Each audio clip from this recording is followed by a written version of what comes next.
been involved with trying to build flying saucers. You usually found that flying saucers, if you look at most of the movies, there's always seems to be a robot involved with it.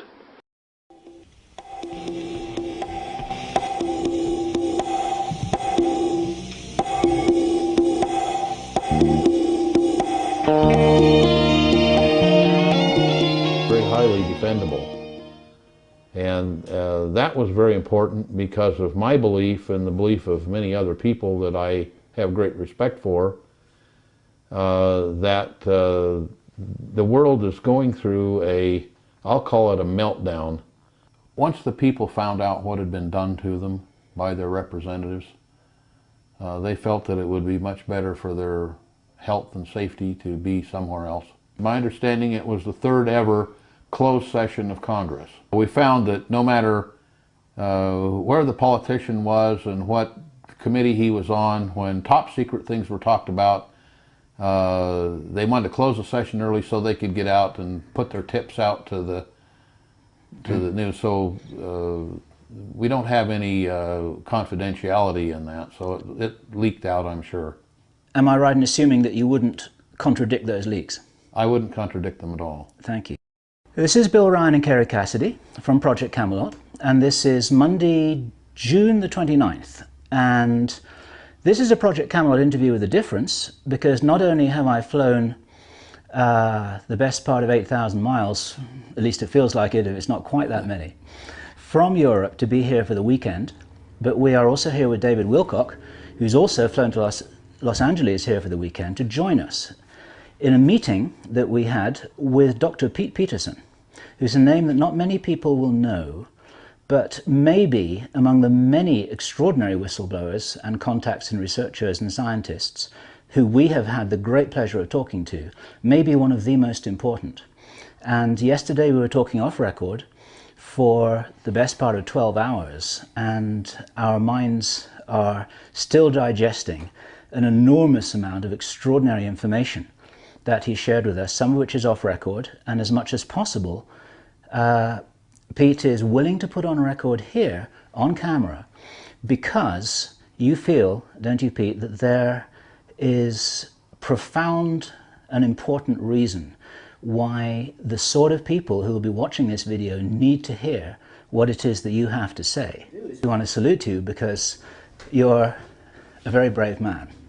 And one of the things we want to ask you, straight off the cuff, is why is it that you feel that you wanted to put some of your almost unbelievable and very important testimony on camera for a lot of people to listen to and watch and understand at this time? Why is it that you've come forward and you're talking to us now? Well, I think the main reason for that is that I've had a inside insight for many, many years, having been picked up in various programs to do things for the government since I was 13 years old. And being a problem solver, I wish I could say that it was hard work and so forth, but I come from a long line of inventors on both sides of my family tree, and people who graduated from school very early, and were significant in affecting things that affected humanity, a number of them in virtually every kind of field and climate. And I see that the world seems to have gone downhill. I'm aware of many programs to remove intelligence from people and return the people, at least of this nation, to a mediocre status. We've watched the school systems deteriorate. We've watched as my wife likes to say, the program in the school systems, No Child Left with a Mind. And that's her paraphrase for it. And I've seen that the type of government we have, though I'm a patriot and very crudely use the phrase that I got the flag tattooed on both cheeks of my fanny the hard way. I spent 10 years in the Marine Corps. and a great part of that was in combat and combat zones, and other things I did for the government, and like to think I am unique in that I was probably shot at on most continents. And anyway, what I see happening is a complete turn away from the way this country started out and then its constitution to what appears to be headed toward a socialistic system where reason and logic has no bearing, and it concerns me, and I have no idea if my voice can help. I have no idea if that can, but I know that my ideas, I have inventions that have proven to be very helpful to society, and many of them have been suppressed by the fact that we had a government that was run by industry rather than by the people. And it's turned away from that, and many industries are actually governed by rules and regulations that make it virtually impossible for them to exist if they do things that are good for humanity. Mm-hmm. For example, we've had numerous things that happened in the industry of alternative power that were very inexpensive, very capable, but what we do is we've, through their own legislation, limited the power companies to being able to charge a certain amount over and above their costs.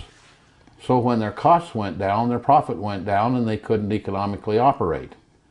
What I would love to ask you about, Pete, before we go into some of the stories that you have to tell, and we have good reason to believe that, having spent the best part of 12 hours yesterday talking about a tiny fraction of your experience, I think that we could probably talk literally for days. And what the people watching this video are really concerned about, I think, is what can you help them understand better than they do at the moment about what's really happening on this planet at the moment? What are the agendas of the controllers? How much trouble are we in, and what can people do? And I want to put that question on hold because this is the purpose of this video as far as we're concerned. And there's a whole separate topic, which is a technological topic, because this man we're talking to now has told us about technology that we didn't know existed. And my brain is still reeling over a conversation that we had at breakfast this morning about which I'm going to say nothing. Now, before we start all of that, and that was a wonderful overview that you gave about your intentions, can you give us a little bit of a timeline of your career history, which started when you were very young? A little bit about the kind of things you've been involved in. We're not asking you to name names, but we just want to present you as somebody who people can get some kind of an idea of who this person is that we're talking to, whose name they haven't heard before. Well, I can do that. Very interesting thing we were talking about.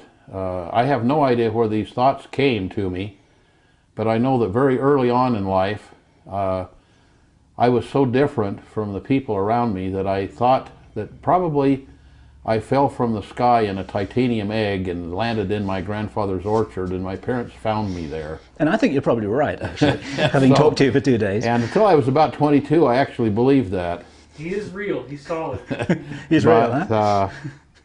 Then I quit believing that when I was in my mid-20s, and in my last few years, I'm nearly 70, and in my last few years I've started believing that again. Because I find that the people I'm stuck with here on this little spaceship Earth don't seem to have the same view. The same view of anything.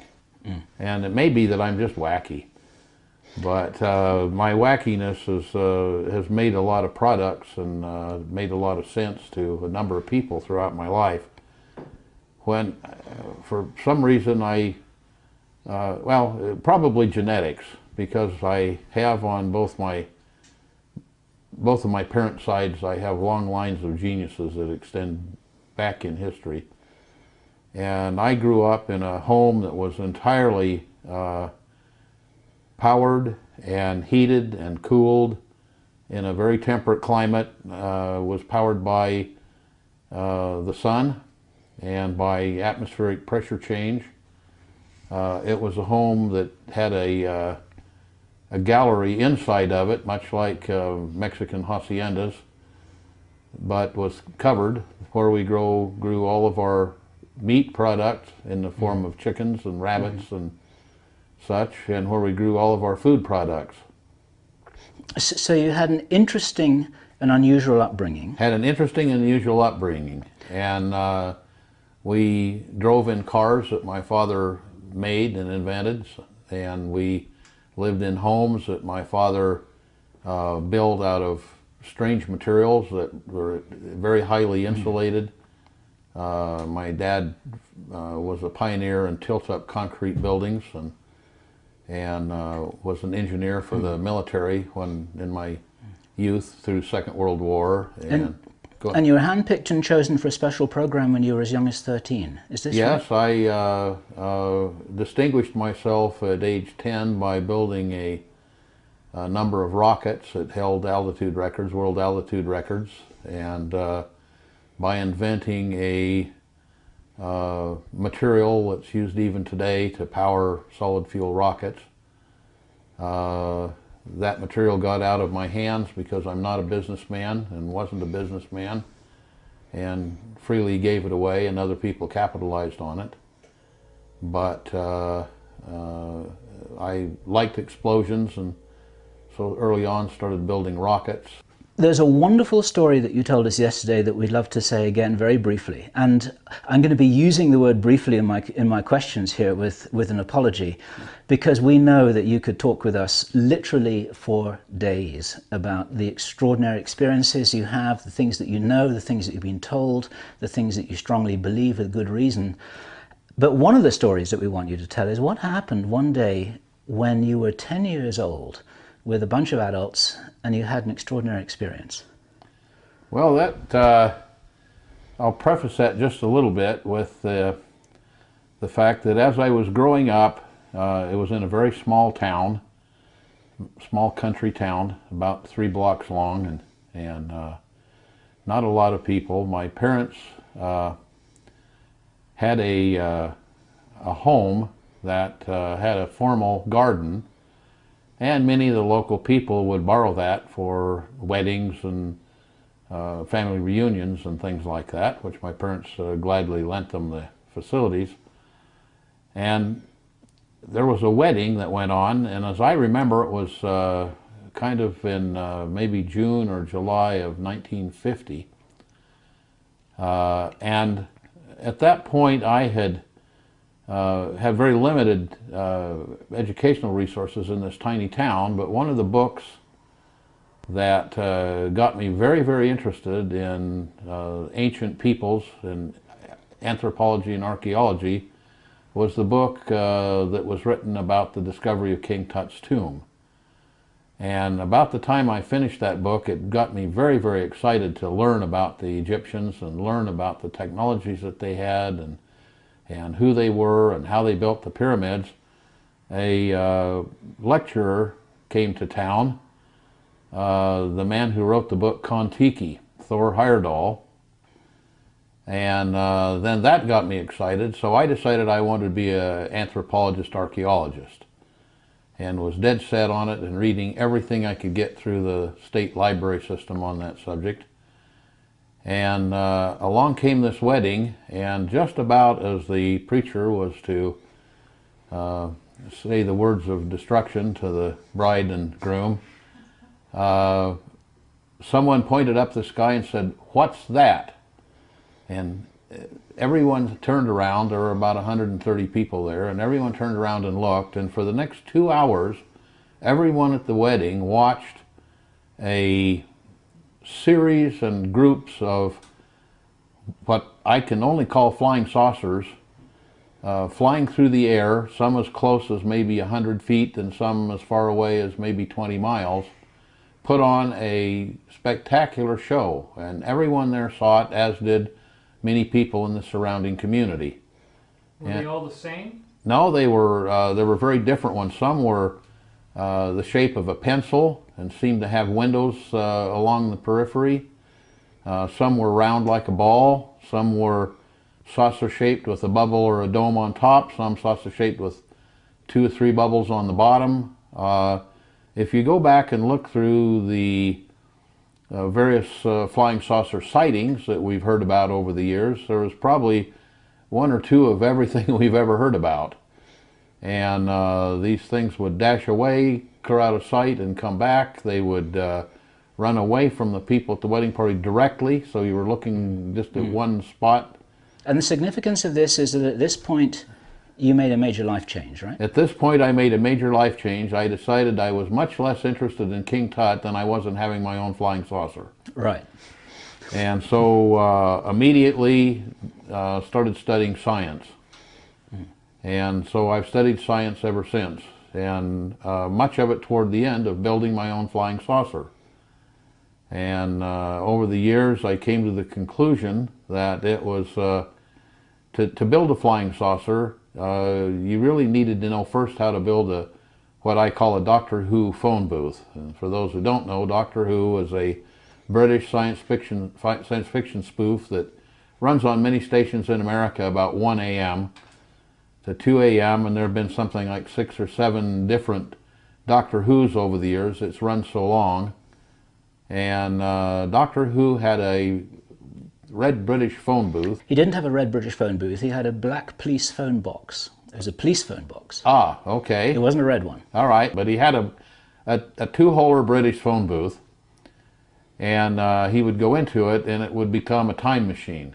It was called the TARDIS. It was called the TARDIS, and so he was a Time Lord, and he would travel back and forth in both space and time. And so as I tried to figure out how to build a flying saucer, I found out it was easier to build a TARDIS. And then I got thinking, well, who wants to just shove an aerodynamic body through air when you can just simply get somewhere and dial your destination and walk out where you are, and you don't have to push anything through the air. So anyway, I worked toward that end and have done many, many science projects, some for large corporations, some for we'll call them agencies, and many of them for myself. And I'm in the process now at age 69 of building a laboratory to complete the work that I've done, and having acquired a number of very special pieces of equipment for researching such things. And so that's what I'm about right now, and I'm in the process of building that laboratory in a remote location where there are very little man-made magnetic fields. We don't really get television or radio direct much here, and have very, very little man-made interference, electromagnetic interference, and it allows me to do my work that I need to do. And so that's the life change that happened when I was 10 years old, and so I've been on that pursuit ever since. And we would say be careful what you wish for, because now you have the understanding, as far as you have told us in our conversation so far, you have actually the understanding, if you don't have the factory, to actually be able to make these machines. And you can also confirm that the powers that be on planet Earth actually have access to this technology and use it for all kinds of reasons. Is this correct? As far as I can tell, there are a number of governments that have this technology. My feeling is, and or my knowledge is, that it's been acquired from people who came to this planet from off-planet. And it's been from the reading of a lot of ancient documents dating back as far as 6,000 years. To the Sumerians? To the Sumerians. I have a Sumerian document that's been translated that tells exactly how to build a flying saucer. And it's a direct translation. And it probably doesn't give everything, but it certainly gives the principles. And I've experimented with a number of those principles and find out that things take place that in modern physics aren't possible. And I've worked with a group of scientists that have have recently discovered things in both mathematics and science that would lead me to believe that the greater part of science that we have today, and I have a PhD degree in natural philosophy, which they used to call physics, that took a lot of effort to acquire, and it leads me to believe that these ancient documents portray knowledge that we simply don't have, and that the knowledge we do have is wrong. And you've been privileged to spend time in the Vatican Library. Is this something you can talk about on record? Probably, well, I can talk about things that there's a lot of information there that is very contrary to things that we believe very deeply, both philosophically and scientifically. And that's basically been held away from the public. It's not common knowledge. A lot of translations, which I think probably came from the remnants of what didn't burn in the Great Library of Alexandria. Some very ancient documents, and I was involved at a time with machine language translation of a lot of that material, which was, in those days, was somewhat crude, but at least it gave us some ideas. And the ones that looked good were later translated by people who had done, lifetime studies of the language, and I think they're pretty fair translations. Are you able to say about anything that you learned about the Anunnaki? Or is this off record as well? The Anunnaki, who are written about in the Christian and Jewish Bible texts, I've seen skeletons of what we call giants. There have been recent giants. There are people that would travel around with traveling circuses and so forth that were very, very large through genetic problems that they had, genetic errors, and all of them had joint problems. They had organ problems. They died young. The bodies couldn't support the weight, things like that. But some of the skeletons don't show those anomalies that one would see, and they're very well formed. They're very much like our skeletons in many respects, and they were written about in the Bible, and they were written about in other ancient texts.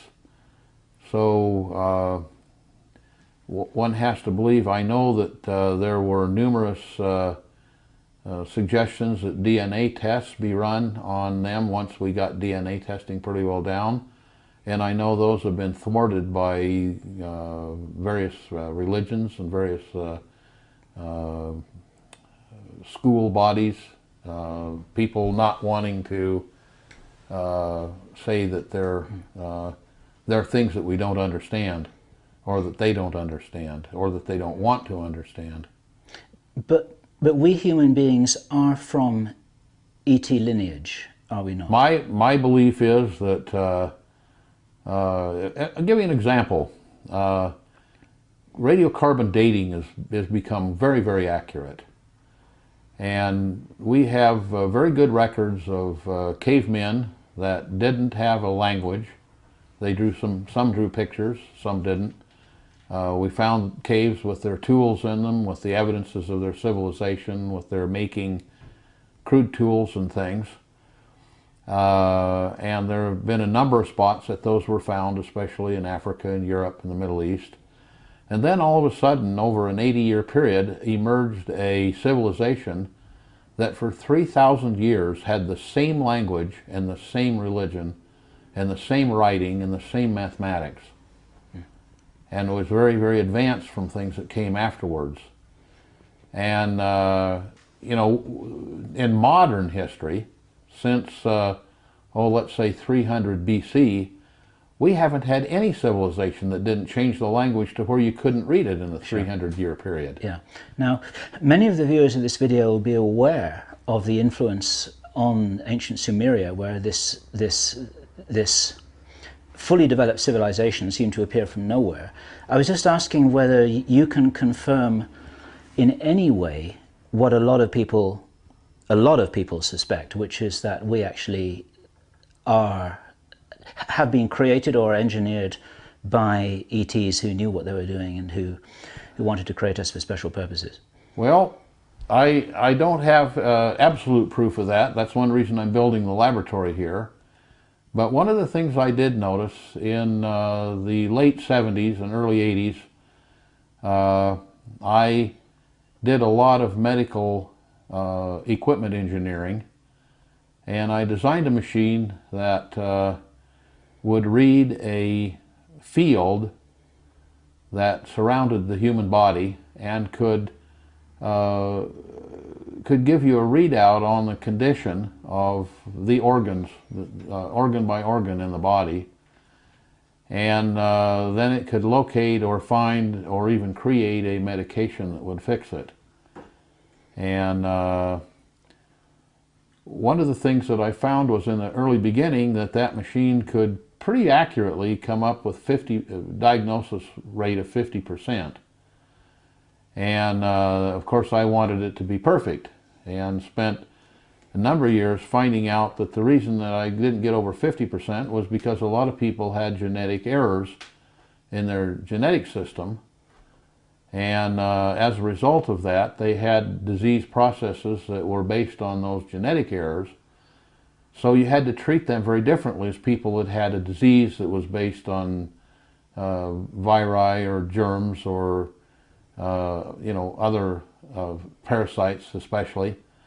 And so I finally got it to where about 70 to 75% of the diagnoses appeared correct, and the selection of medication treatment appeared correct. And then I thought, well, okay, there's 15% here that I really don't understand. And it was about 10 or 15 years later that we got pretty familiar with and pretty good with genetic testing. And I found that 15% of people had very, very similar sequences in the DNA that were unlike the other 85% of the people, and they were unlike anything else on Earth. They appeared to be alien to the Earth.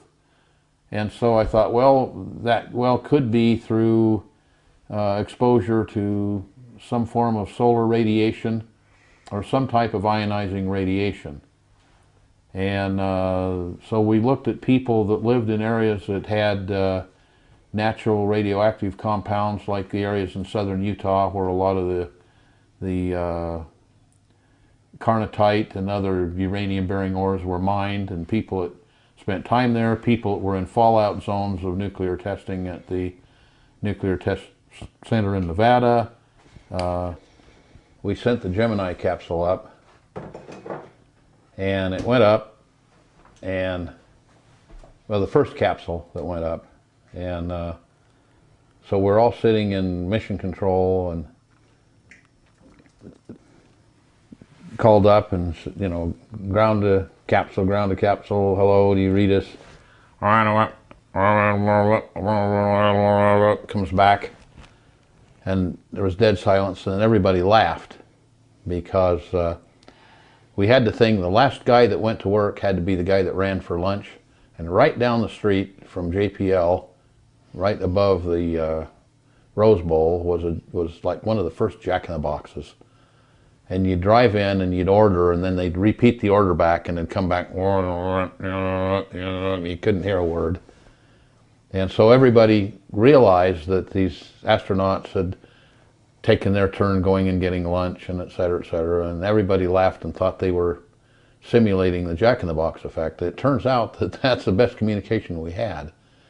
And so immediately Chris Kraft turns to me and says, Peterson, solve this problem.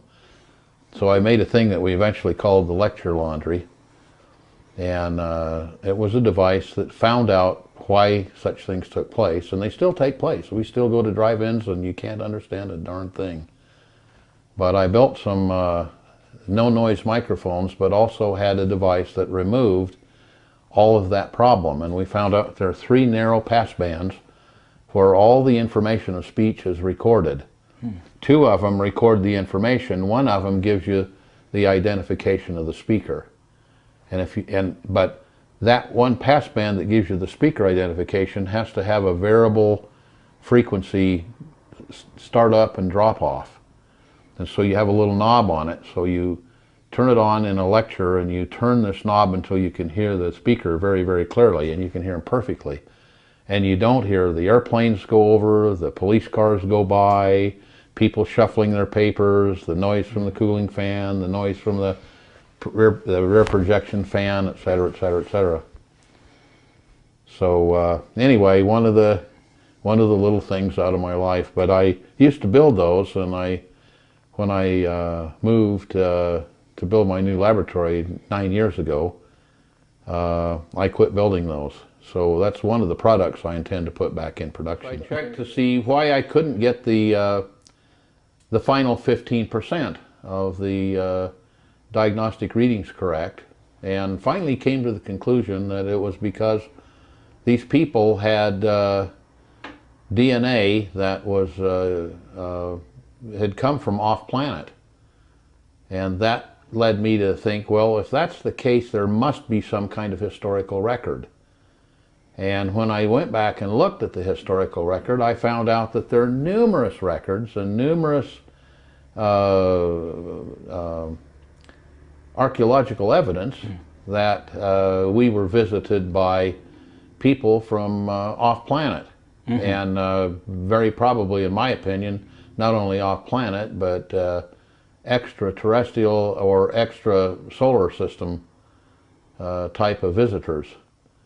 And you know, there's so many different people that claim having seen such things, that they existed, seen such peoples. There are several broad categories of such aliens. A small percentage of those could be attributed to anything from paranoia to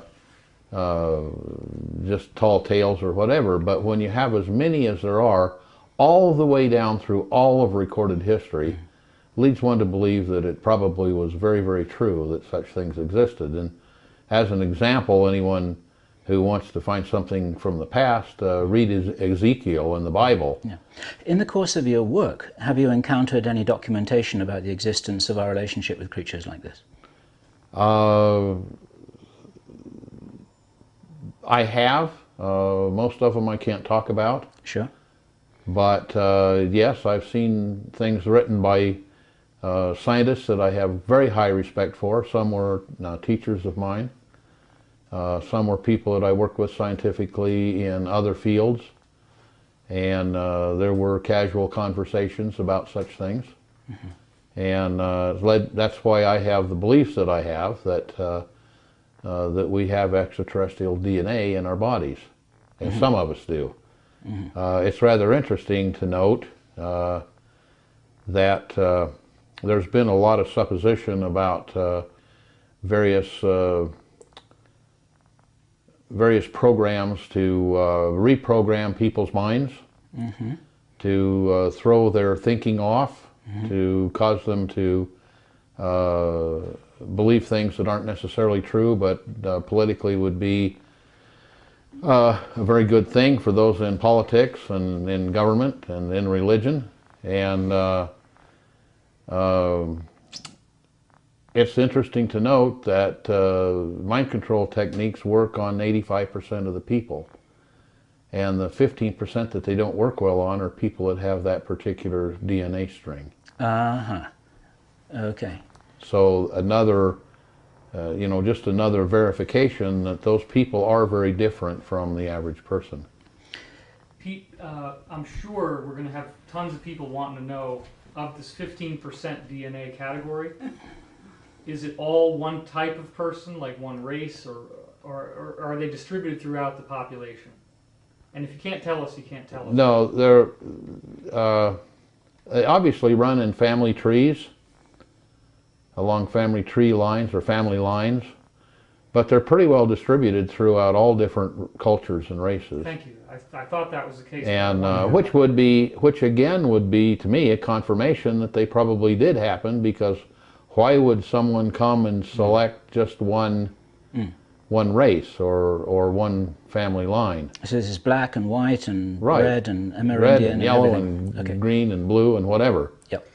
How about your DNA? Are you one of those? As far as I know, I am.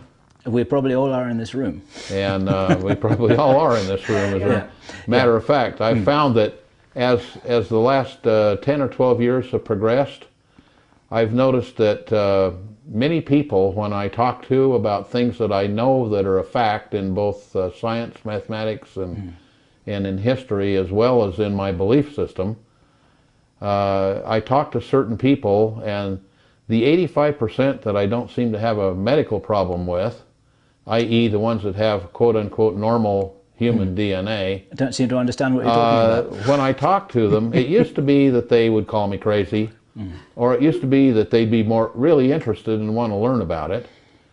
But nowadays, when you talk to those people, when you're done talking, they don't say, "That's crazy, you're crazy, I don't believe it." They come back into consciousness and start talking like you'd never said a word. Yeah, interesting. And so the people watching this video are probably among the 15%. They're self-selective in many areas. Well, from what you've told me about the people that you deal with, I would believe that. They're probably in that 15%. Okay.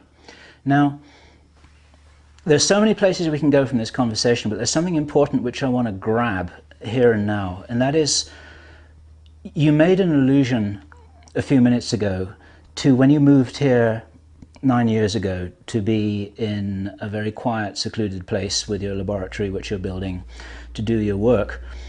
And what can you say about why you are here and why people who are elsewhere might one day wish that they were also here?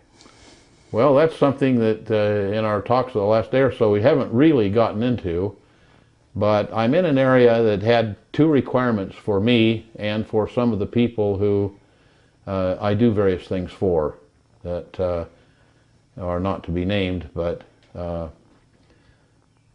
one of them is this area is very secluded from man-made electromagnetic radiation. It's a deep valley with high mountains surrounding it in 360 degrees. The entrance to it is through a very narrow, long, winding canyon. So we don't really get radio here or television directly, and the power that comes in here does have interference on it as well as it has information on it. But it's very, very secluded informationally, and then the place that I chose here is kind of back in a little notch in the mountains, and so it's even more secluded. So that was one reason. The other reason is it's an area that's very highly defendable. And that was very important because of my belief and the belief of many other people that I have great respect for, that the world is going through I'll call it a meltdown. We're going through a change.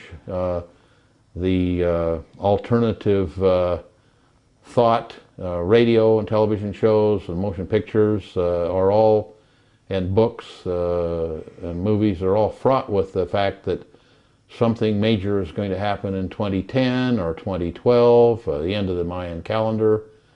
Earth changes, a number of things. The Yellowstone caldera is very, very active. There are areas up there where the ground has risen. My understanding is it's risen about 4 feet. We all know that there's got to be major volcanic activity under Yellowstone area because we can go up there and see the mud pots bubbling and Old Faithful geysering, and you get the same smell the sulfur coming out of Hades. And metaphorically, the same thing may be happening politically. Exactly, and the same thing happening politically. We've best I can tell, we've been printing not only billions but trillions of dollars with nothing to back them whatsoever. And right now I have very dear friends in China that are offering me mature T-bills and mature U.S. bonds that they can't seem to get cashed, and that they're offering for 10 cents on the dollar. And they're trillions of dollars worth. It'd be enough that if the world court system would enforce their eventual payment, every man, woman, and child in the United States would have to work for 4 or 5 generations to pay them off. And what's the connection between that and your being here? Well, that my being here is I'm in an area that, because of its geographical location, has 4 seasons, but it has a good growing season. The area where I am exports both agricultural and meat product in far greater amounts than the people here would consume.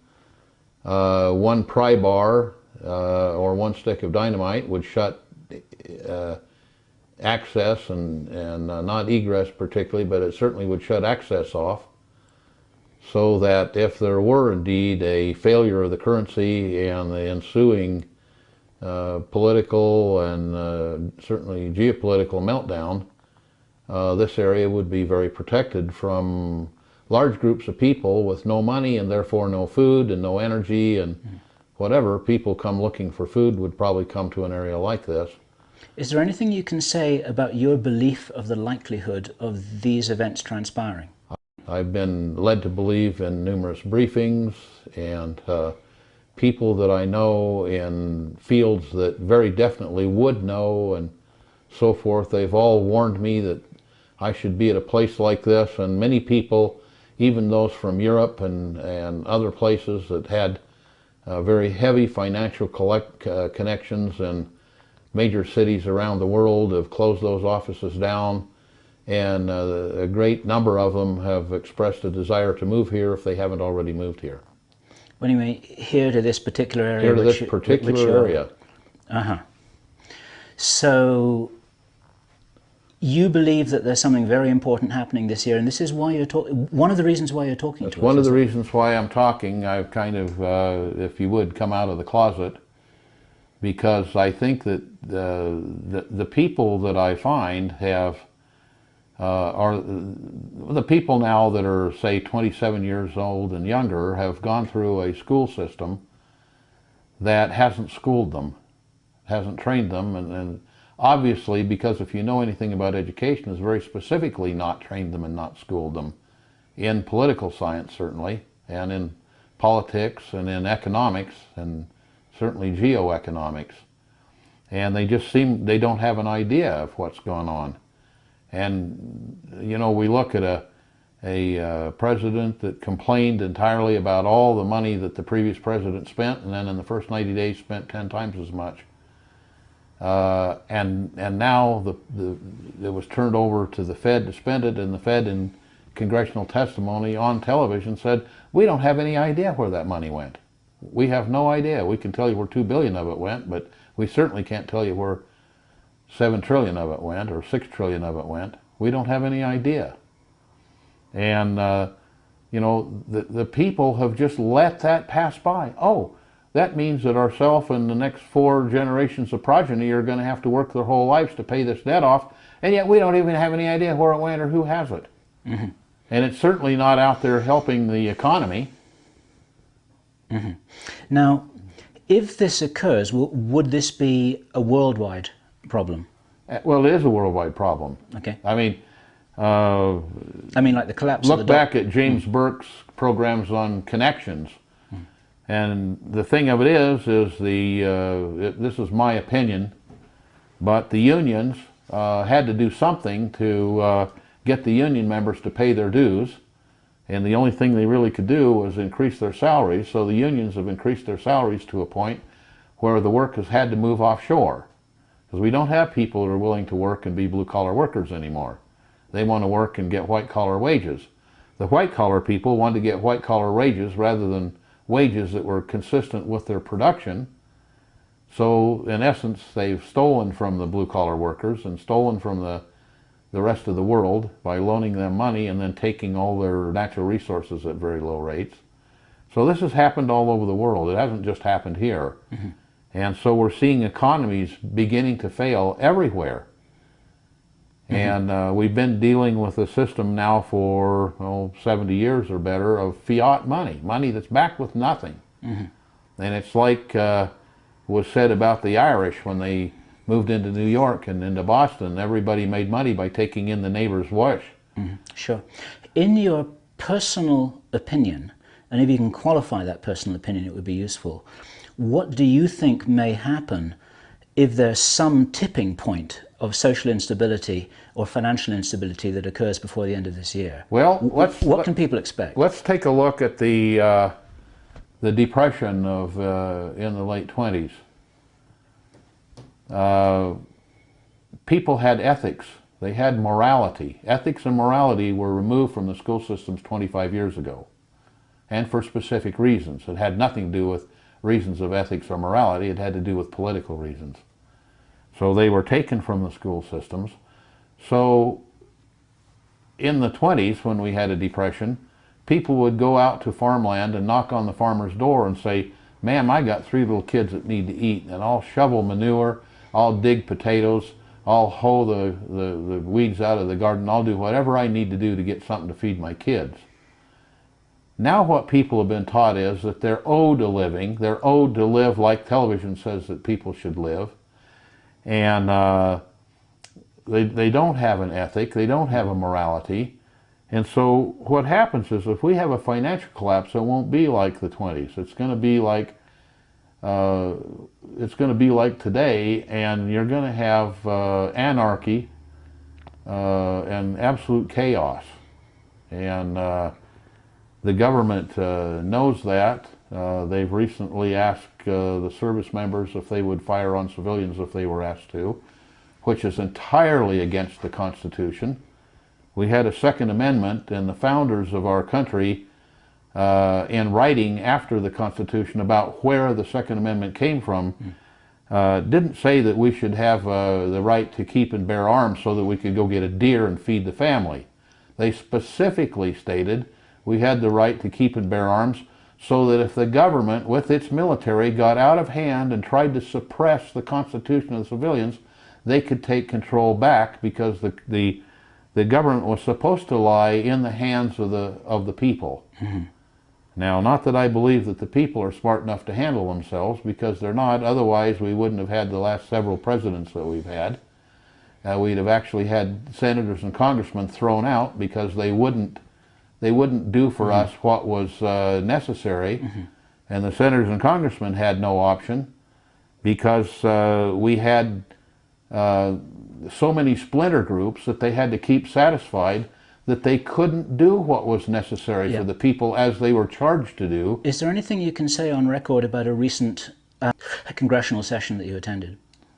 Yes, probably better not said.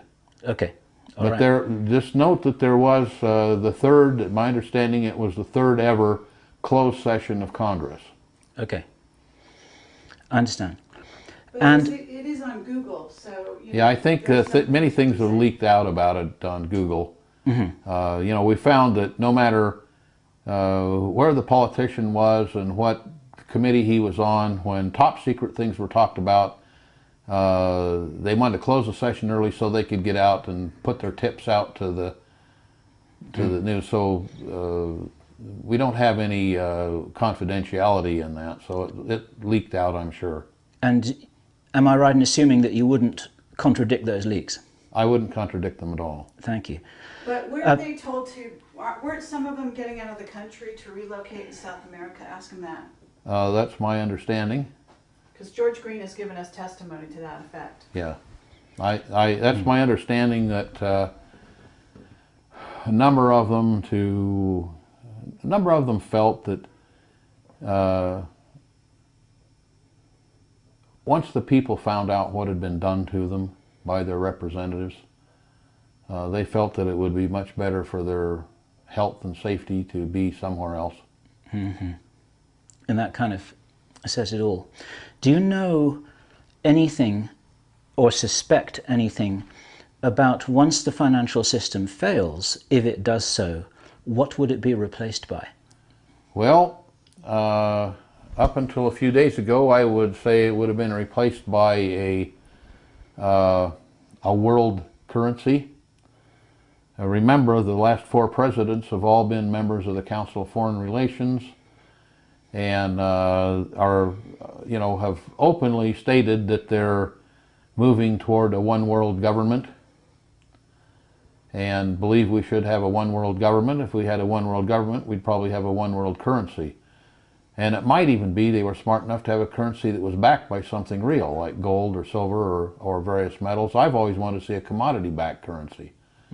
So you could have a currency that was worth so much corn or so much wheat or so much, something that was a real tangible thing. Up until a few days ago, you said. Up until a few days ago. What changed? What changed was, my understanding is now that the NAFTA and GATT agreements basically put us into a system where we had Mexico, United States, and Canada almost as one government with three parts. And there was going to be it's been highly rumored that there was a printed currency available, pictures available on the internet, et cetera, because there's nothing that's a secret anymore. That would have currency, different colors and different sizes for different denominations, and was to be called something like the Amero for North America. It's been rumored that that currency is being destroyed now and replaced by another U.S. currency that is being printed, and that would make a lot of sense because there's so much well, the money that's being printed is funny money because it's backed on nothing, but also there's been so much counterfeiting, especially out of Iran. And so you can look at some of our politics with Iran having to do with nuclear proliferation, and so much of it having to do with the fact that they have good printing presses and good duplicators of paper and ink.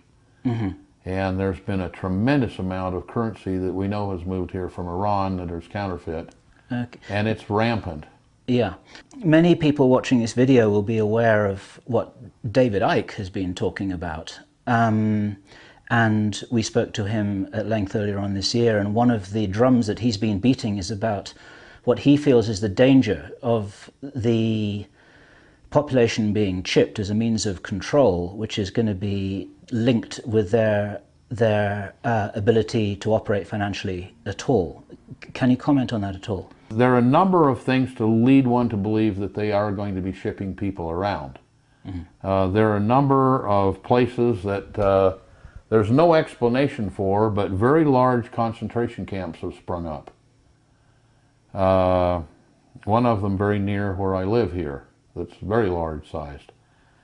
And on the other hand, I was involved back in the 70s with a very large food and feed company to build chips that could be used on prize cattle and breeding cattle, for example, and show cattle, to geolocate them or to identify them.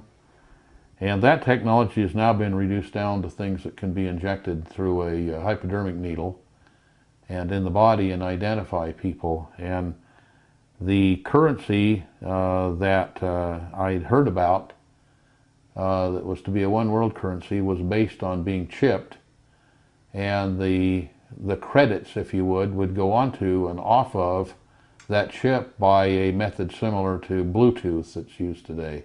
And this is technology which you yourself have helped develop, is that what I heard you say? Well, it's technology that developed some of the early things, and it's technology which, in its smaller implementation, I'm using right now in a product that I'm in the process of building for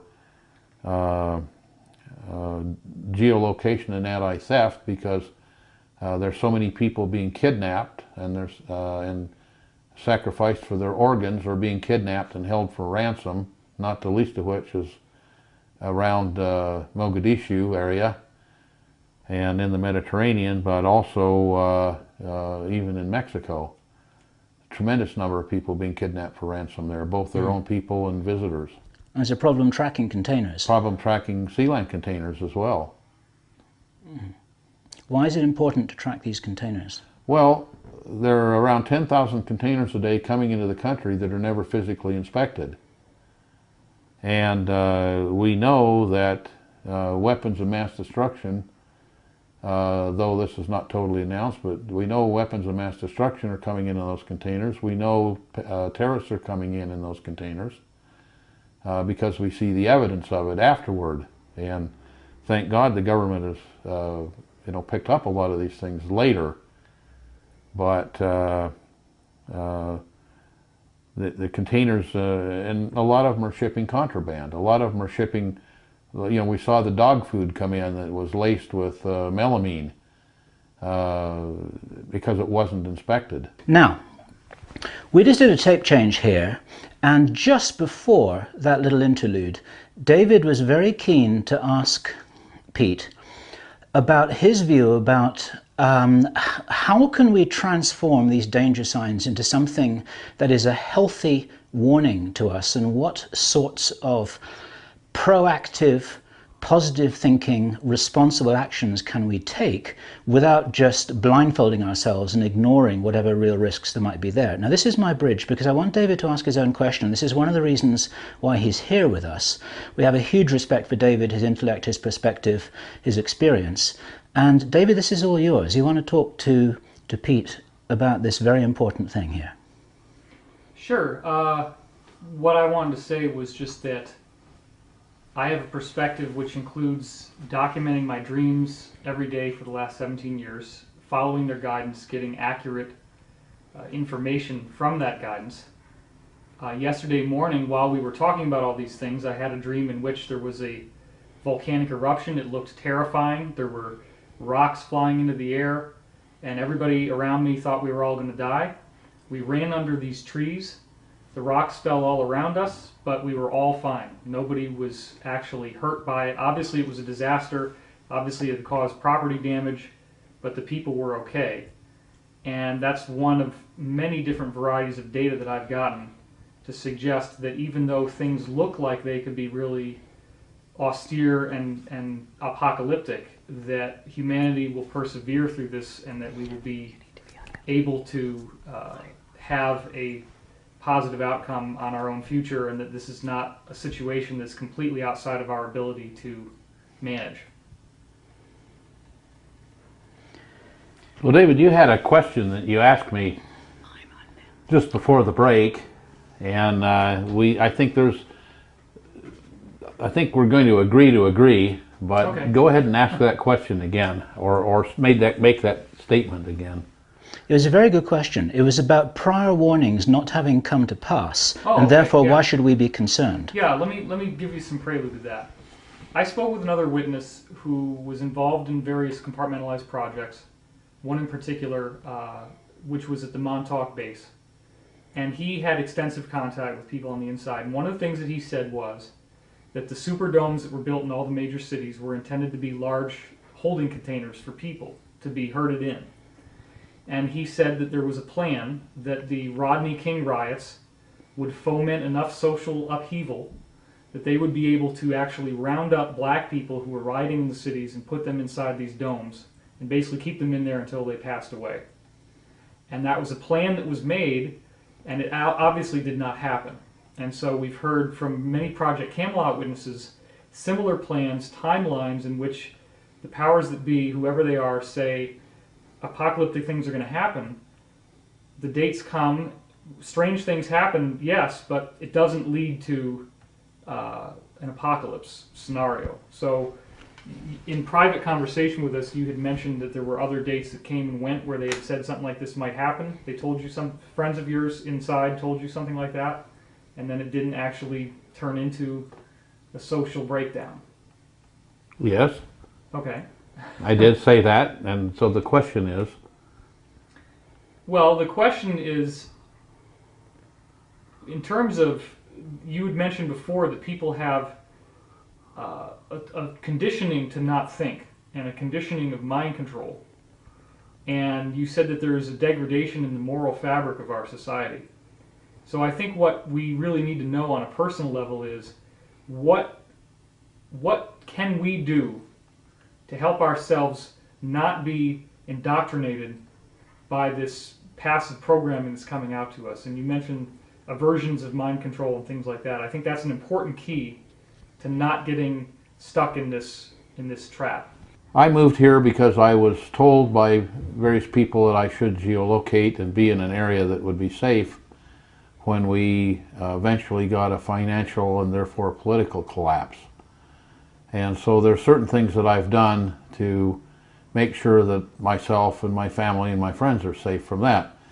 The question that David just asked is a little bit different, having to do with the fact that numerous ones of us have heard a bit apocalyptic things in the future, ranging from the fact that supposedly in the year 2011 or 2012 we have the end of the Mayan calendar and we have an apocalypse coming. People who are apocalyptic Christians say about the same thing, that the end times are here or coming. We've heard very, very dire things about the economic posture of the United States and the whole world, and we see things happening. We see Iceland, for example, declaring bankruptcy, and I hear from people that I know in the banking system that a number of the European states are going to follow them in bankruptcy, and when the U.S. currency fails, which I can't imagine that it won't, because we've printed so much currency and put out there that's backed by nothing. It's all beginning to come home and roost. The T-bills and the bonds are coming back to us, and I can't see what's going to happen there. We have the huge collapse that when before the current president took office, $16 million was going to solve all the problem, and please get this bill through, and we can take $16 million and put it out in, and it barely passed, and we got that through, and then it seemed like 3 weeks later we didn't know where the $16 billion was even supposed to go or what for, because they passed the bill without even knowing what was going to happen. That $16 billion disappeared immediately, and now all of a sudden we needed $7 or $9 trillion, and then we needed 20. And so we don't have any idea where that went. And so the things we've heard in the past about there going to be a failure, the time came and left and there wasn't a failure, but this money was pumped somewhere, and of course the system had a lot more inertia than we anticipated. So now what we have is something that the actuality is coming to roost. I drive around in the town that I live nearby, the large town. It's about 50 miles south of me. And drive around there, and I look in the little malls and I look in the big malls. The big mall has closed. We only had one mall in the town, and it's a gross population nearly 750,000 people. And the one mall that we had, the people who had the mall failed and went bankrupt, and it's closed. All the stores that sell non-essential items, jewelry stores, bed and bath stores, etc., most of them have closed.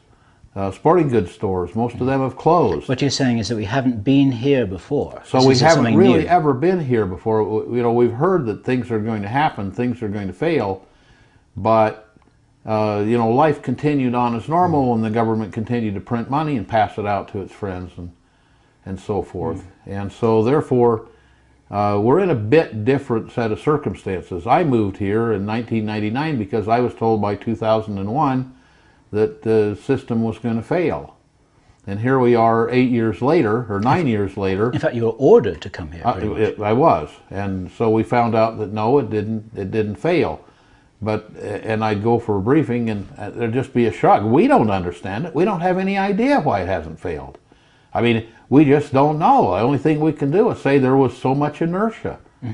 And so now it's beginning to fail, and it isn't just beginning to fail. It's increasing on a logarithmic scale, and very shortly I see that it just about has to do that.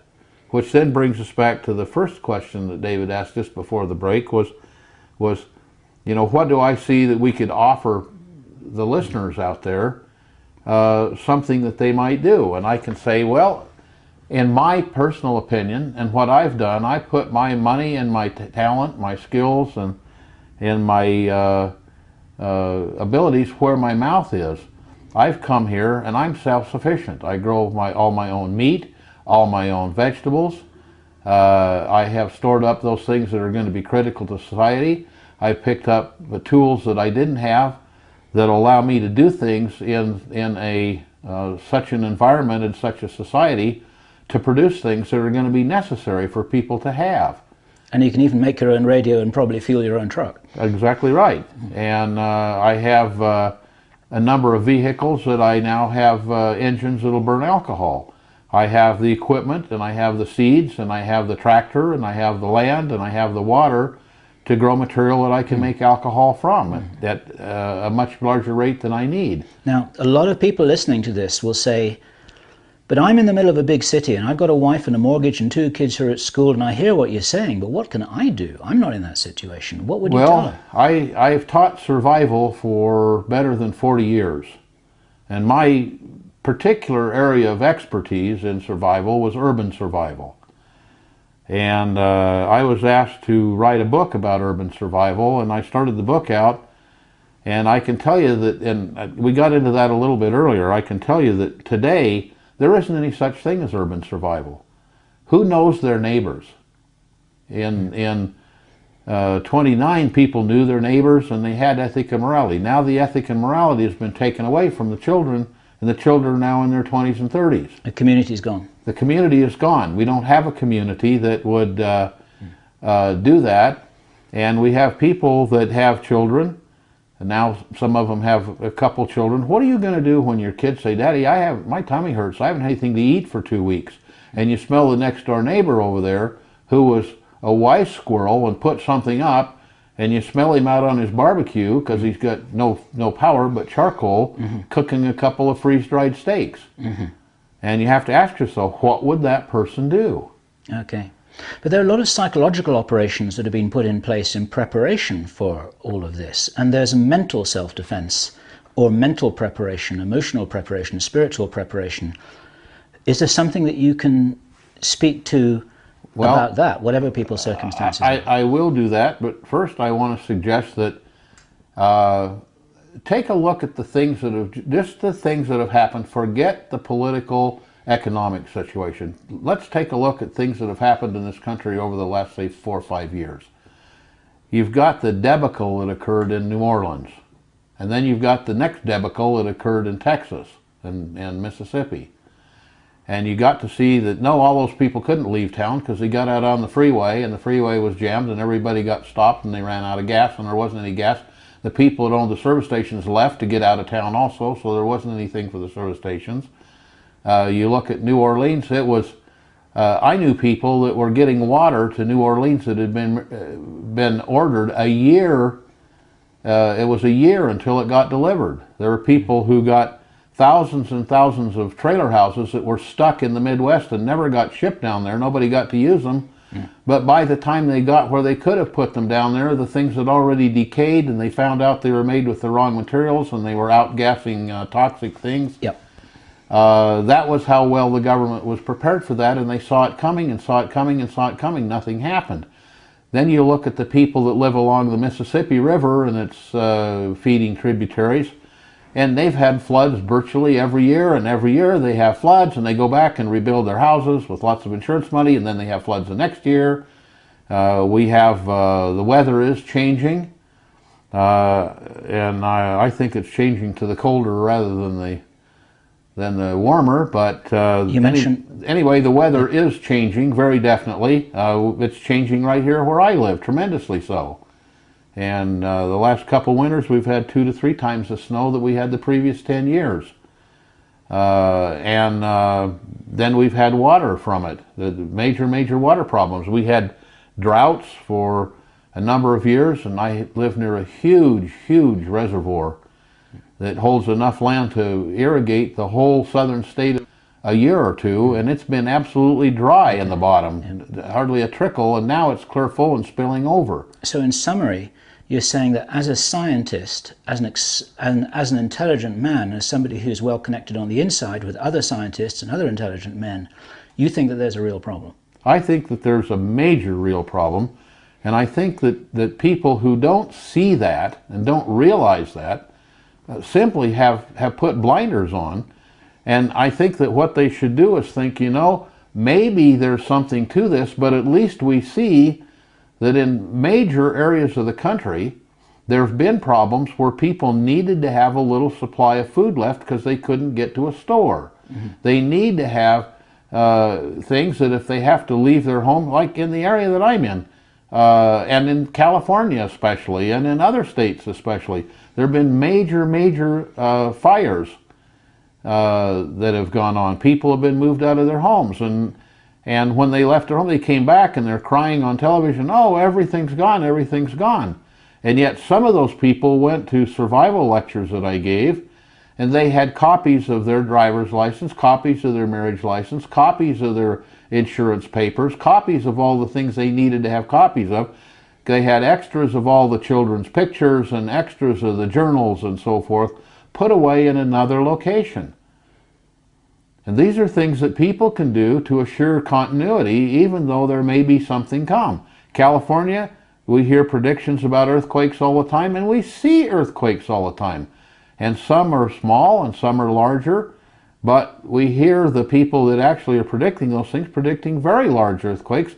They don't know it's going to be next year or the year after, but they know it's going to come. They know it's going to be large. They know people are going to lose things. Why don't these people have what's called a bug-out bag in their car where they can take off and leave the area? The government says, oh, you only need to have 3 days storage. But we look at where the government's come in time after time after time over the last 4 or 5 years and found out the government didn't have anything for them. They had to fend for themselves. And it was months sometimes before they had effort come in. It's very interesting to understand. When I teach a survival class, one of the things I do is right at the beginning of the class I put a velvet bag over people's head. And then I tell them I'm going to place a $10 gold piece somewhere in the room and have you all look for it. And whoever finds it gets to keep it. And so I do that, and then I say, okay, go look for it. And immediately someone says, oh, here it is. I have it. I found it. And everybody takes their bag and says, well, that's no fair. He didn't have a hood on. And I say, okay, so let's say that there's a big earthquake or a big emergency. And if you don't have a way of communicating, because the cell phones are going to be down, the radio stations are going to be down, if you don't have a way of communicating outside of those, it's like having a bag over your head. You're not going to know what roads are blocked. You're not going to know what roads have police that are not allowing people to go through. You're not going to have gasoline in your car. If you had a shortwave radio or an amateur radio, which are very inexpensive, you could listen to the radio amateurs who are going to be immediately there because that's what they're set up for, that's what they're trained to do. And if you had an amateur radio license, which anybody can get these days, it's like you had eyes. You can see where to go, where there's problems, where there are not problems, where there are riots, where there are not riots, and carry on and go there. If you had a bug-out bag in your car, you'd have gas and fuel and medical supplies and things to keep you warm, things to keep you cool, all packed up, ready to go, just a small bag. So there are a number of things that one could do to become aware. But there's a lot that has been done to dumb down the population. And how can this be reversed? How can that be aided? And I want to make sure that David gets a chance to answer his own questions. What I'm trying to do is to support you in that, and I want to give you airtime here. There is a compartment of reality that we can talk about in which people are on this planet and there are forces that appear to be almost outside their control to do anything about other than, as you said, preparations for the sake of survival.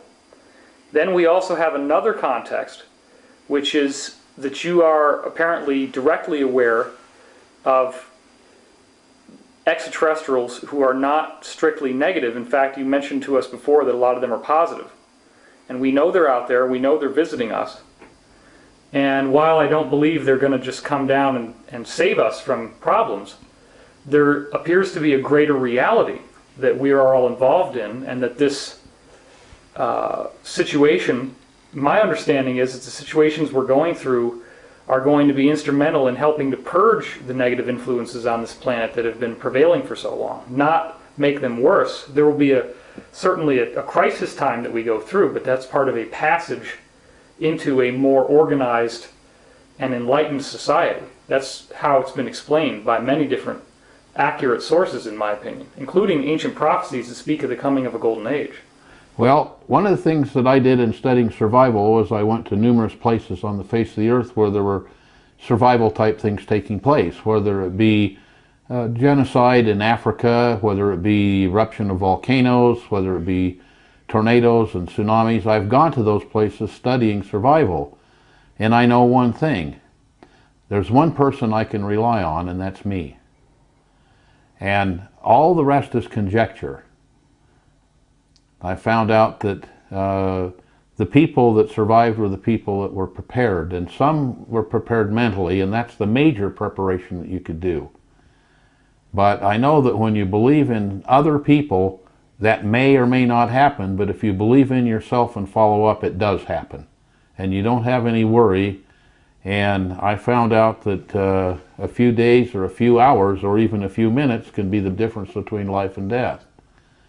And so I would just as soon spend a little time and a little effort and a little money and be able to take care of myself and my people.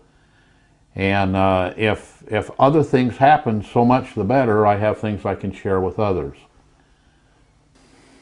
Yeah, I don't dispute that at all. In fact, I am very well prepared for eventualities in myself.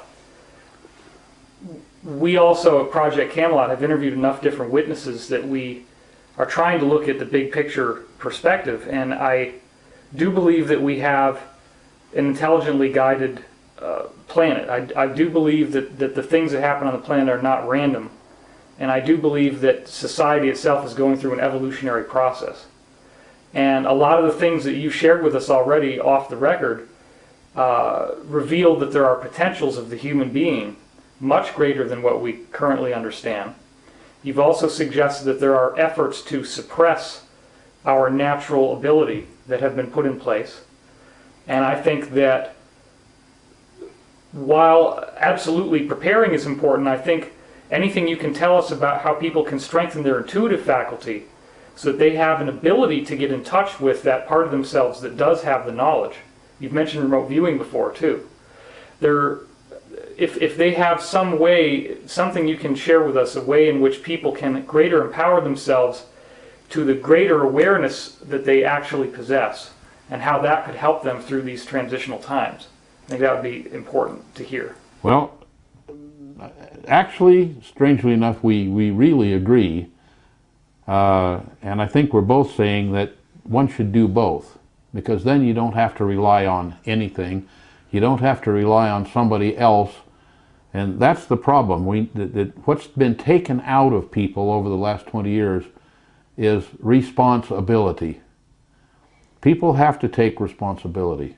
And if you look at over the millennia, the people that we've considered major prophets, such as the prophets of Mohammedanism, prophets of Christianity, prophets of records such as Nostradamus and so forth. Every one of those and all the religions have said, take responsibility and prepare yourself. And it's the things that David's talking about to prepare are exactly correct. People should have those skills. They should go out and practice those. And I know that your group has been superb in providing evidence and providing a website that's a fantastic website where they can go and look and find out people that are talking about such things, people that are saying such things. I'm basically a warrior because that's kind of my path. And I've noticed that there isn't anybody out there in this world that's taking care of me except me. Mm-hmm.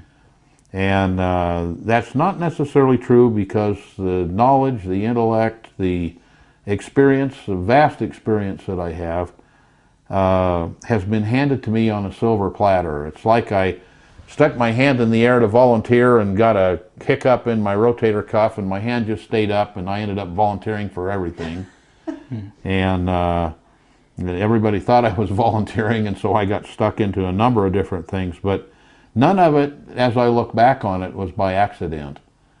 And I know that there are a number of people that were students of mine that were in New Orleans, that were in the Gulf area of Texas, that were in the river areas in Ohio and Nebraska and so forth, and Tennessee. And I know that all of them, when the time came, just simply threw a bag in the back of their car and headed out, and they were fine, and all their family records were preserved, and all their family jewels and things, everybody knew where they were. They're all in one place, threw them in the car, off they went. The car was full of gas with a little trailer with a couple gas cans and a tent, and they were fine. And I'm just suggesting that that is a very wise thing to do in the day like today. Whether the prophets of doom are correct or whether they're not correct, let's say you put aside 5 months worth of food. Well, go take a look at the prices in the store and the prices 5 months ago, and tell me you wouldn't like to buy 5 months ago's food, or today's food, at 5 months ago's prices. You know, it's better than any investment you could have made. It's better than any stock I know of. It's even better than gold. And if a disaster comes, it's going to be worth far more than gold, because it'll save your life, where gold will just get you robbed. Or silver. And I tell people, if you're going to save gold, for crying out loud, save some silver. Because if we have a collapse, when it comes, you know, get yourself a wheelbarrow, and if you come to my place and want a loaf of bread and you've got an ounce of gold that's worth, at that time, $2,000, I'll swap it for a loaf of bread.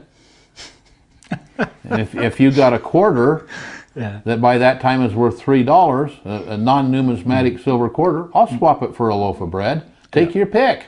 Right.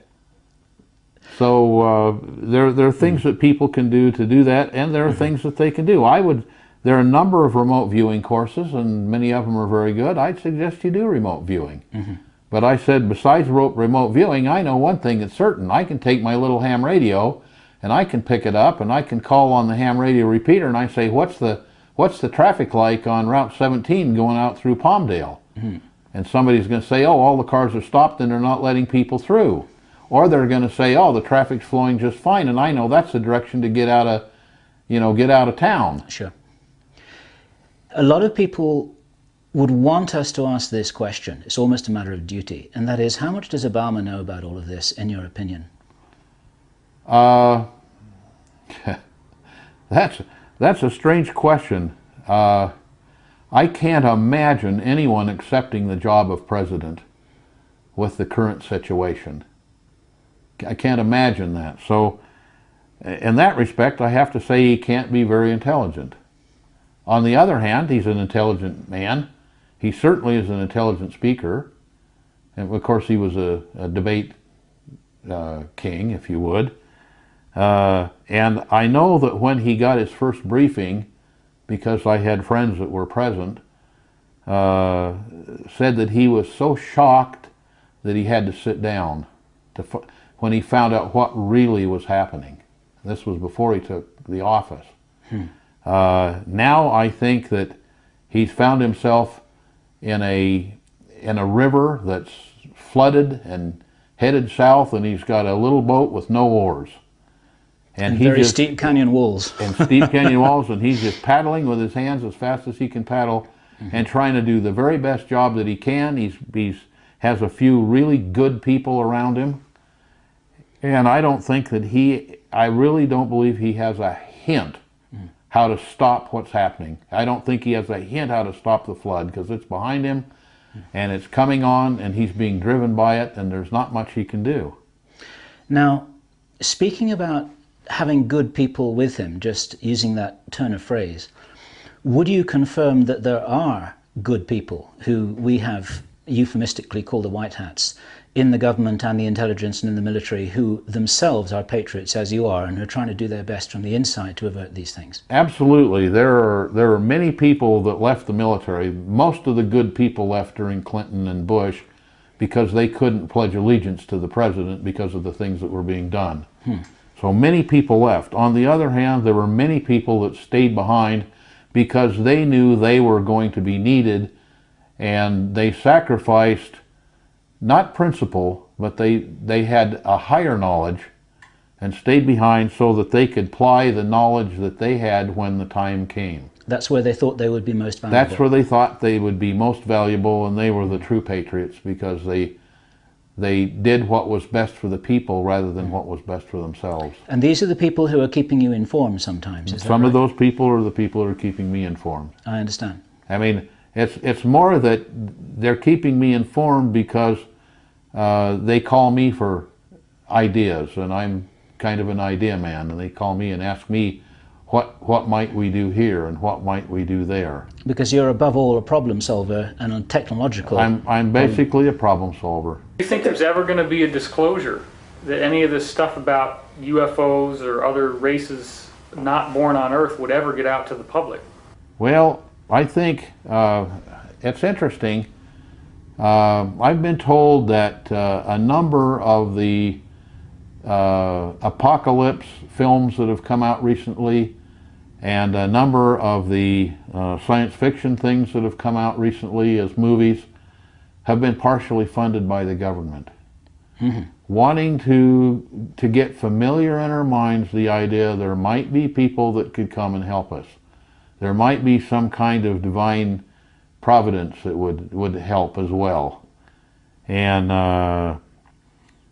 I've heard kind of through the grapevine that I know that Reagan was asked to disclose such things, the truth about flying saucers and alien people.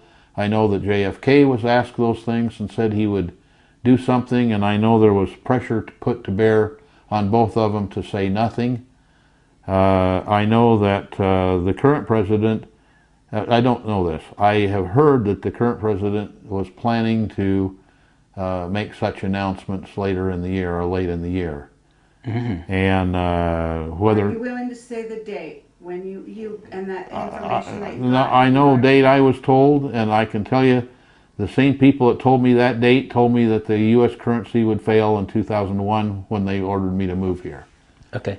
So who knows what's going to happen, but I've heard that that his desire, and I may be wrong, I don't know. I've heard it through the grapevine. A man hasn't told me himself.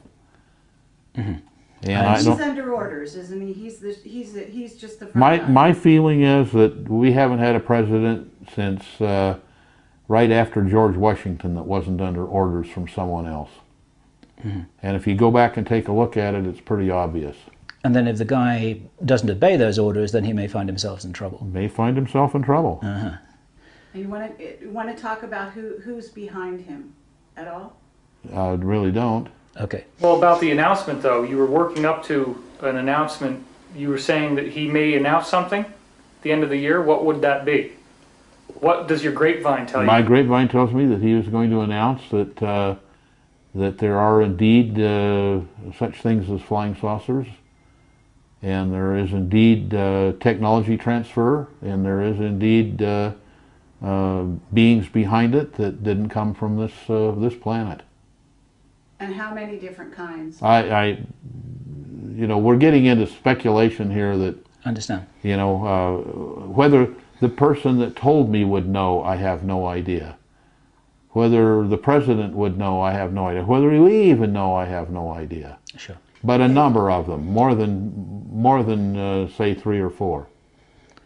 Good. And then if you go, well, again, if you go back and look at the number of people who seem to have seen such people, you know, you get kind of a, well, there's a reptilian type, and there's a long face type, and a round face type, and a tall type, and a short type, and but you get, it isn't just like one person said this and one person says that. It's 50 people in the U.S. and 20 people in Germany and 300 people in Brazil and 80 people in Africa say this. And then for the next bunch, there's maybe 40 or 50 in Russia and 25 or 30 in Germany.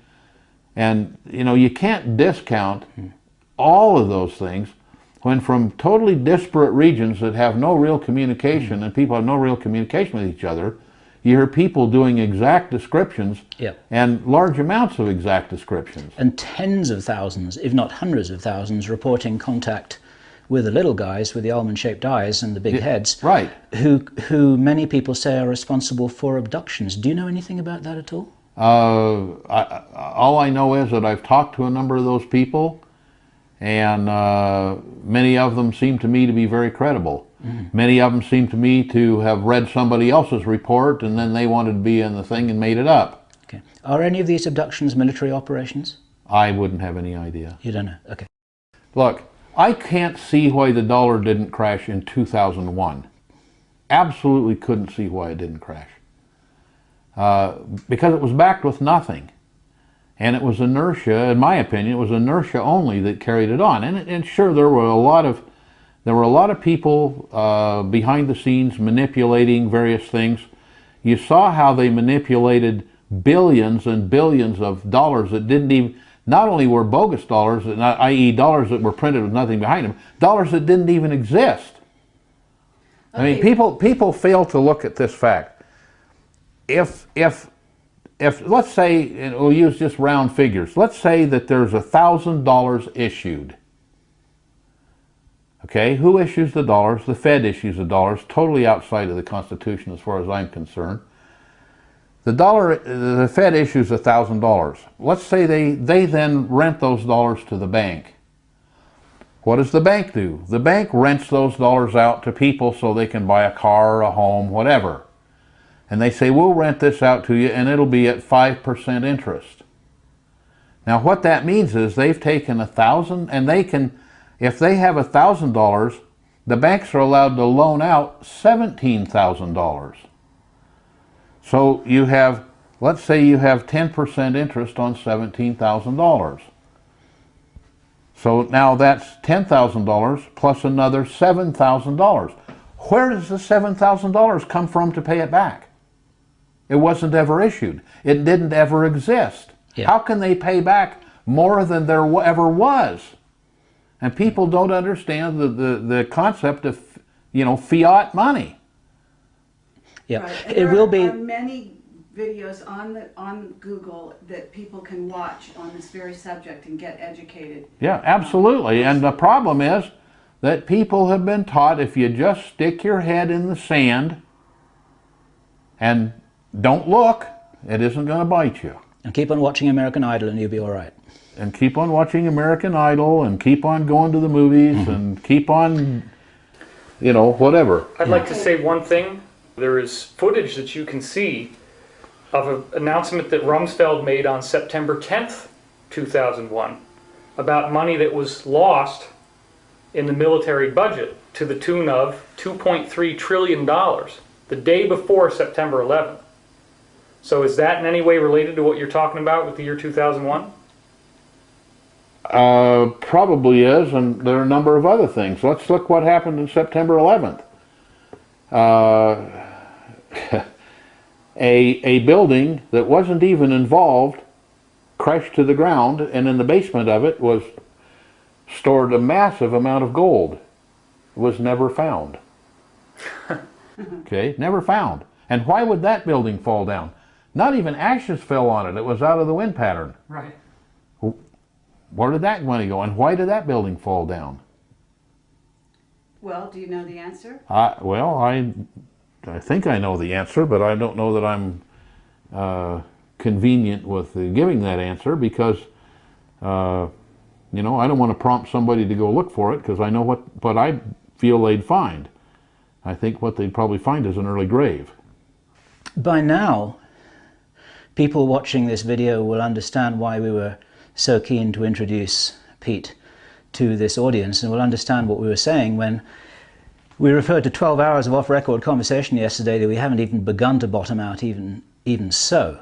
And what we're able to provide here is only a very short summary of some of the things which which Pete knows.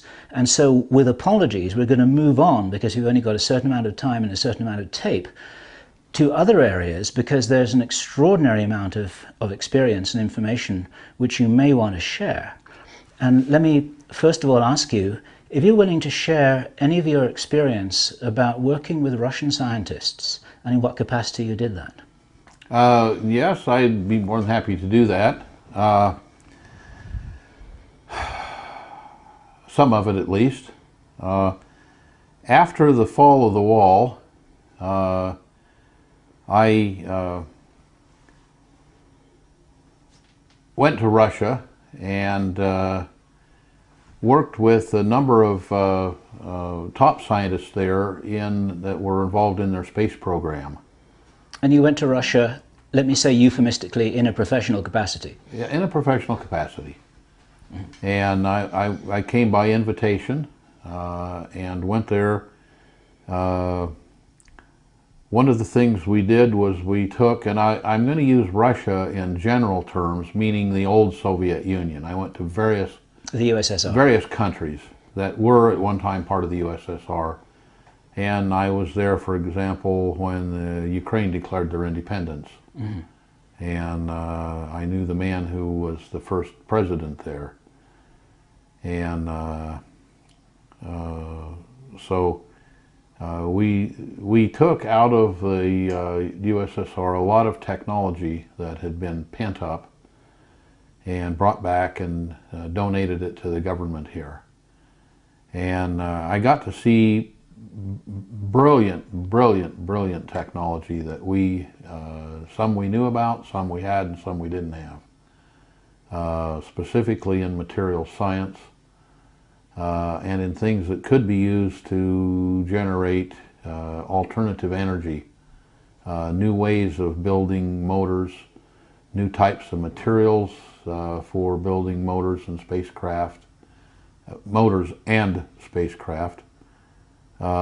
new ways of storing electricity in capacitors, which would be very handy in making electric automobiles, meaning that you could take all the energy that normally is sent to the air as heat and braking and put that energy into a capacitor device, which would then bleed off into a battery and recharge the battery of the car to a certain extent. Did the technology behind the Aurora come from the Russians? No. That technology was invented specifically right here in the United States by a scientist that in my memory, worked for General Dynamics for a period of time, and probably worked for Rocketdyne or General Atomic for a period of time. Remember, General Atomic was highly disturbed when Lyndon Johnson refused to give them any more government contracts unless they'd move from San Diego to Texas. But the Aurora's been mothballed anyway, because that's old technology anyhow, is it? I would assume that.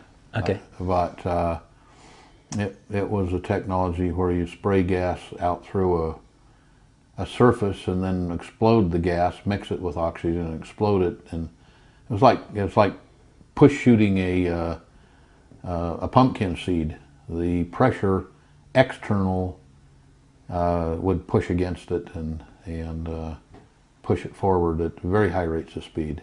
Okay. And very efficient. Okay.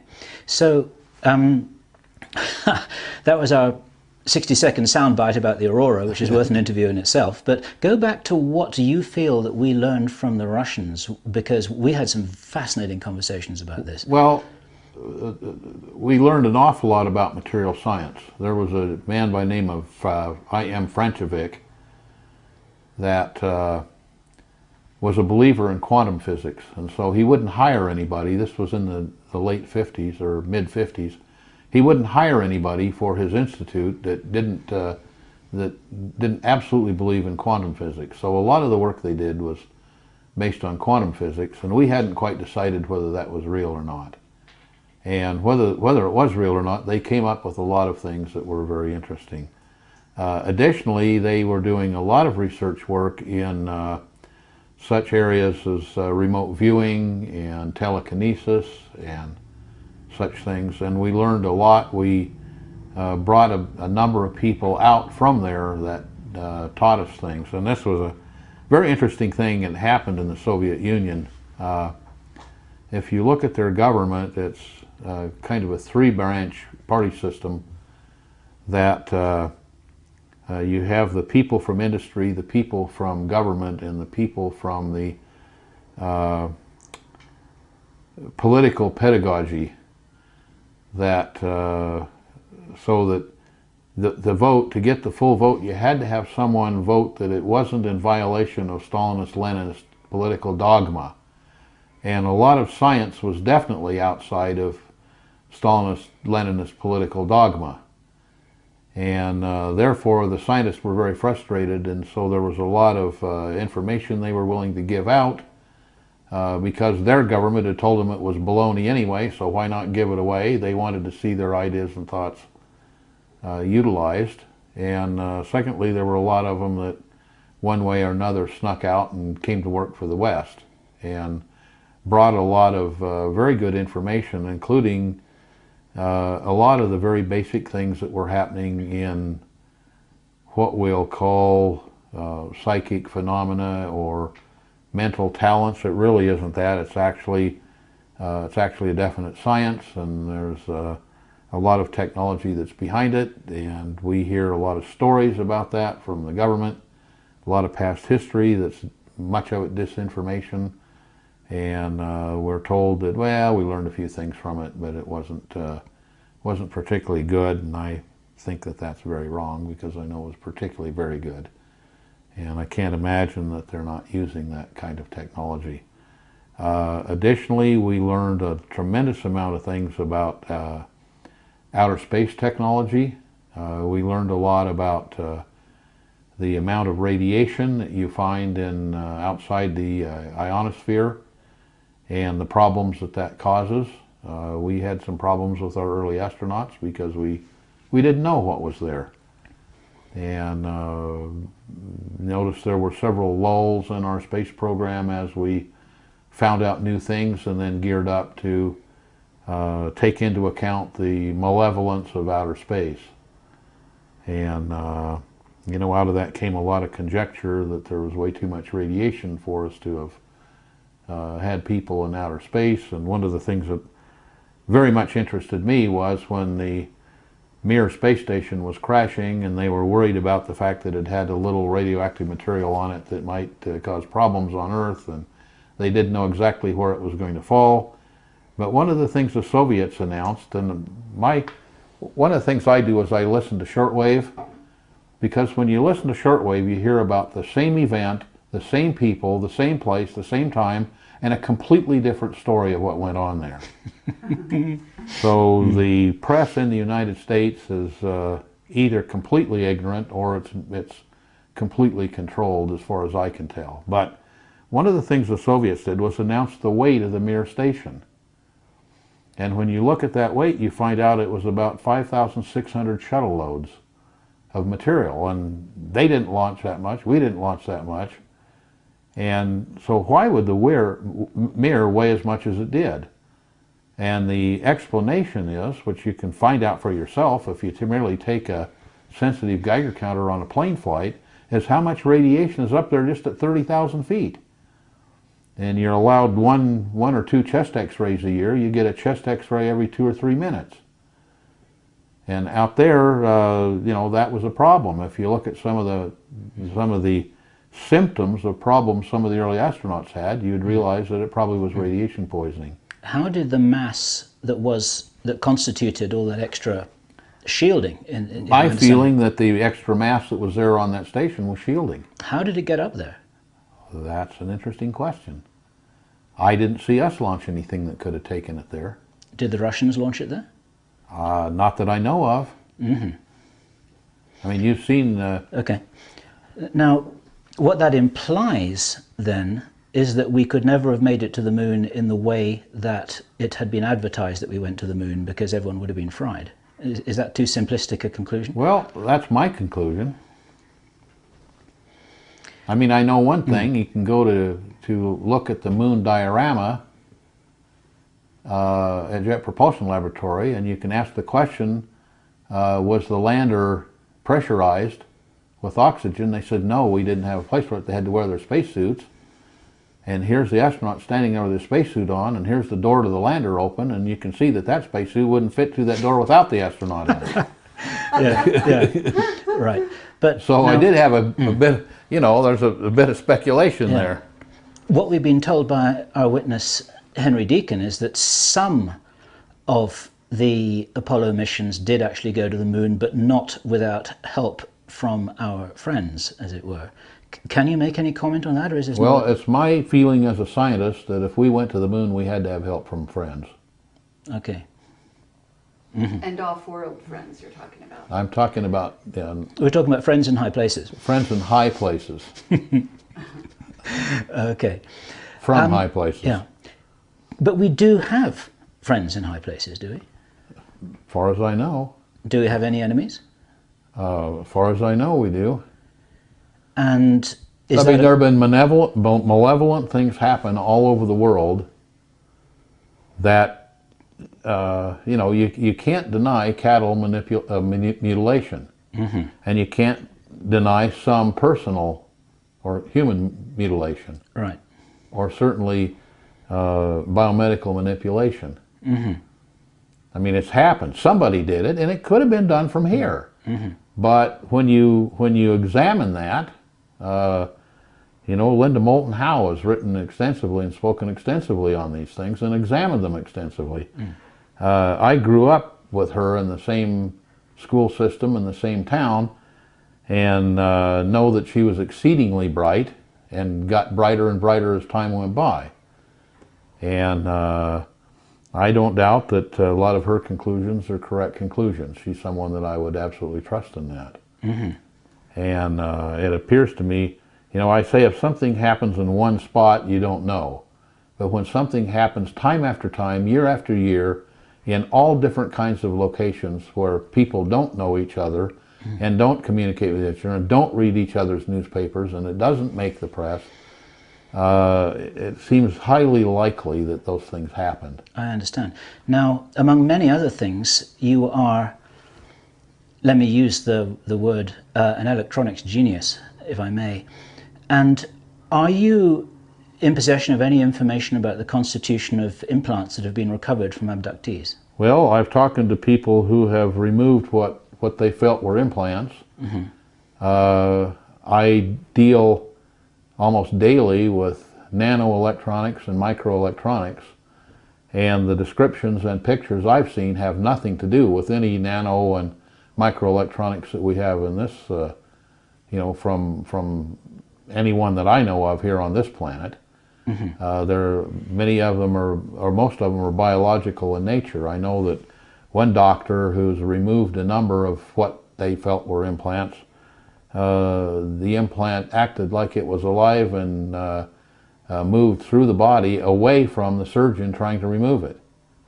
I knew that some of them, when they were taken out, were minutely dissected, and I've seen the pictures of that. And they're devices that signals could be obtained from that were obviously intelligent signals. They were not random things, they were not biological things.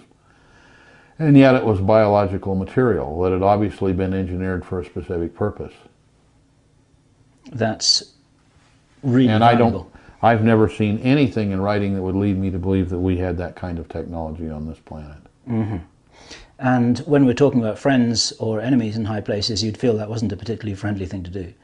I have no idea. It could well have been. And I wouldn't doubt but what we've had that from both sides, friends and enemies. Okay. I think there are people here, there are people that I felt had crucial knowledge to the perpetration of the planet the way we'd like it to be. And I've seen them saved from disease miraculously, but they had some incident that they seemed to have a memory of that we would call maybe an abduction or maybe a kidnapping and manipulation. So they're being helped and supported. They're being helped and supported, it appears, from somewhere. Yep. Yep. Our experience would would support that. All the testimony we've received from a lot of people. It's just interesting to hear your view. This is something we didn't even talk about yesterday. Well, I try to look at everything from a scientific viewpoint, from a really unbiased observational point of view. And being as I got involved in quantum physics early, which is something that deals a lot with probability, I try to figure the probabilities of things, make observations and feel the probability. Well, what would this mean from a probability standpoint? What's the probability that it just happened spontaneously, and the probabilities are approaching zero? What's the probability that we had something that would do this? Probabilities are zero or very low.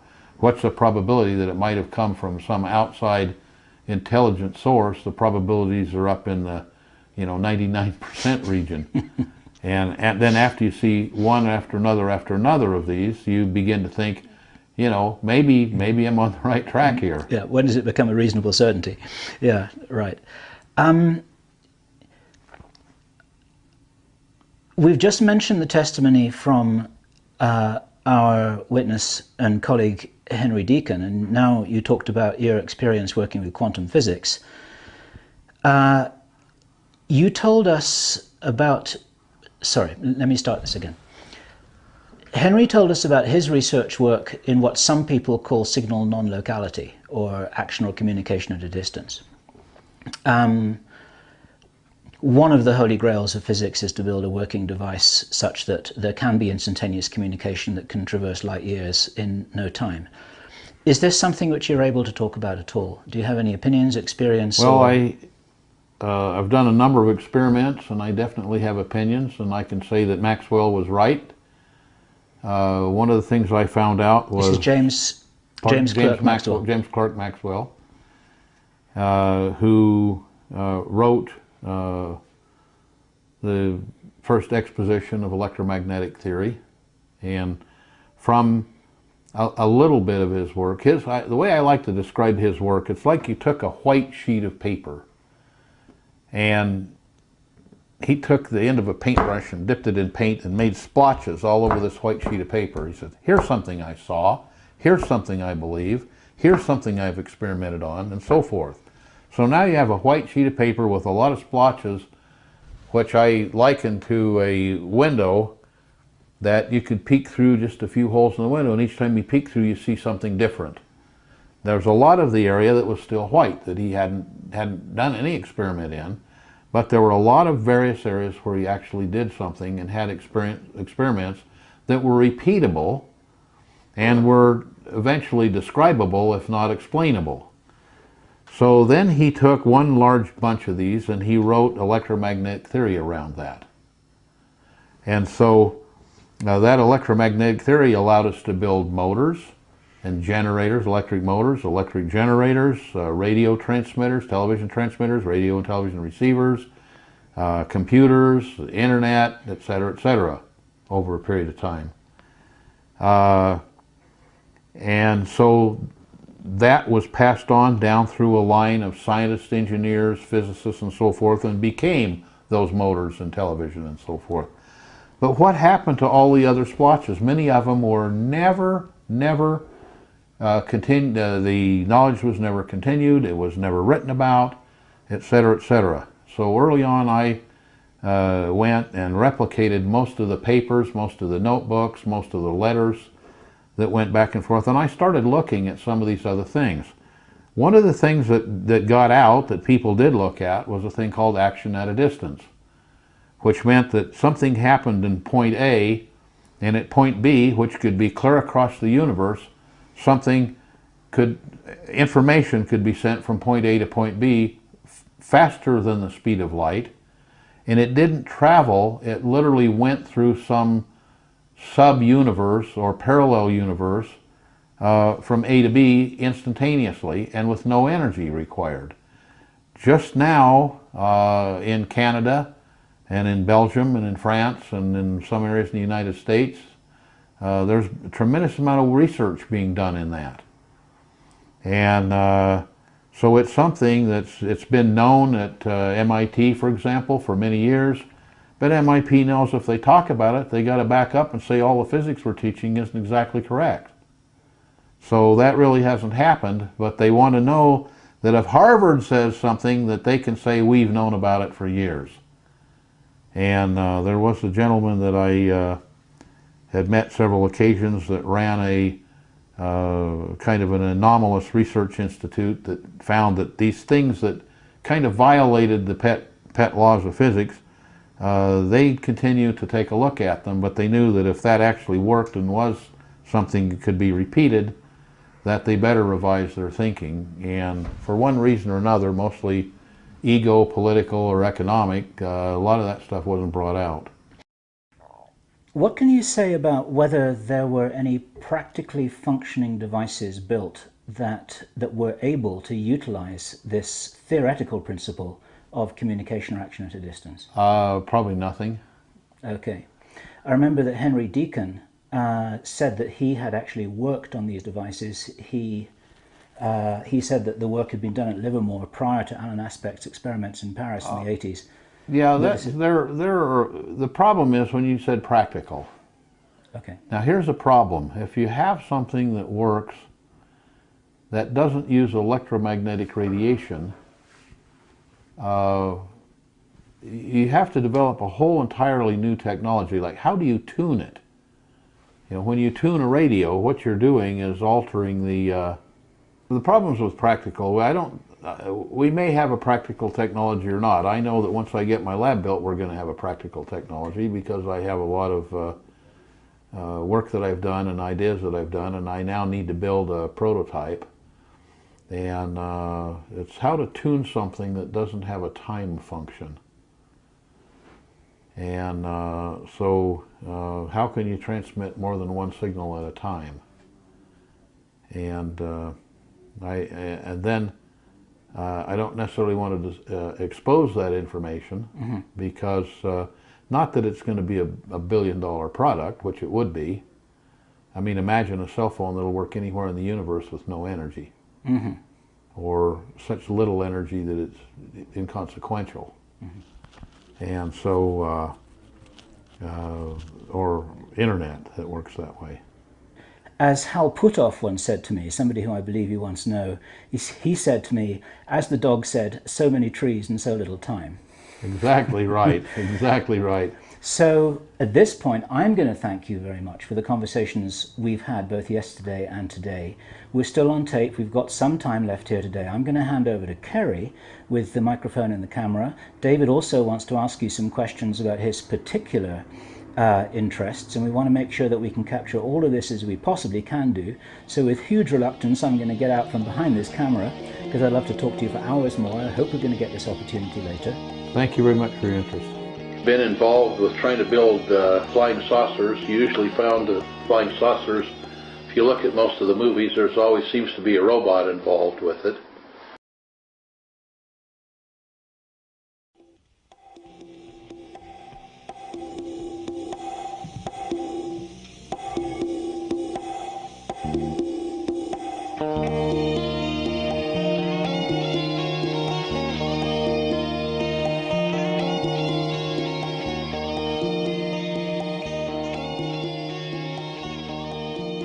Okay, now, Pete, one of the questions I had for you is that you had mentioned before that you didn't like the term consciousness field, and you would prefer the term information field. And I was wondering if you could explain why that distinction was made in your discussion.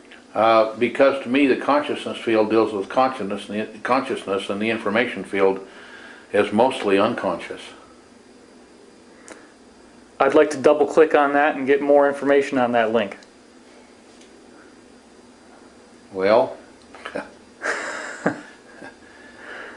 the information field holds everything in the known universe, and there's consciousness. Each person has their own consciousness and their own consciousness field. It's like it's one of the characteristics of individuality, or I'll say information field. It's one of the characteristics of the information field that I think the best English word for it is soul or spirit.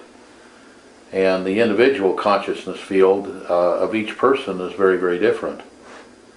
And the information field holds everyone's consciousness, while the consciousness field holds each individual's consciousness, or their, I guess we could say, spiritual characteristic, though I use spiritual in a very different method than it's used by religions. My witness Daniel referred to spirit as the intellect. He said that the intellectual aspects of mind are non-local, that they're not happening in the nervous system at all. They're in the field where those cognitive processes take place. I absolutely agree with that. They're definitely non-localized. They're in the consciousness field, which is not localized with the person whatsoever. It's everywhere and every when. It's not a device. It's not a part of the neural or even non-neural anatomy. It's a field. It's like a magnetic field or an electric field in some respects, in the respects of a field, but it's non-local, even though it appears to be somewhat centered around the actual individual. It may be what some people call the aura, but it also has tentacles, if you would, that extend through time and space to infinity. There's a Russian scientist named Budakovsky who takes a holographic photograph of a healthy raspberry plant, shines that light into a raspberry tumor, and the tumor cells rearrange into healthy raspberry cells, and it grows a new plant. Are you familiar with anything like that? Well, I am. I wasn't aware of that experiment and would very much like to be, because I'm looking for things that I can instrument and observe to try to come to some conclusions, but that to me would be a necessity that things be that way. Right. And for example, one thing I found in human medicine, I'd like to be familiar with the experiment, but for example, I found out in human medicine, for example, I've come to the conclusion and feel I can prove that to any competent neuroanatomist that the DNA is merely a factory that generates the physical part of the body. The DNA gets its information from the informational field and how to do that. So you find that the informational field is eternal and holds the spirit or the being or the information of the person in perfection. Whereas the perfection then runs through the factory. If the factory is missing the thing that puts the wheels on, the wheels are going to fall off, if you would. And so the DNA problems that you get with human health and anatomy are errors that are in the DNA, which it appears are pretty much passed down through the family tree, and but there's also information that comes down through the family tree, and that's shown by a lot of work that was done by Joseph Chilton Pierce, for example, reported by him in The Magical Child. And there's information that's transmitted to heart tissue, actually brain tissue that's in the heart, and that holds most of the person's information about emotional things and a lot of information about taste. For example, they found people with heart transplants all of a sudden love mustard when they couldn't stand it beforehand. And they find that the person that was the donor loved mustard.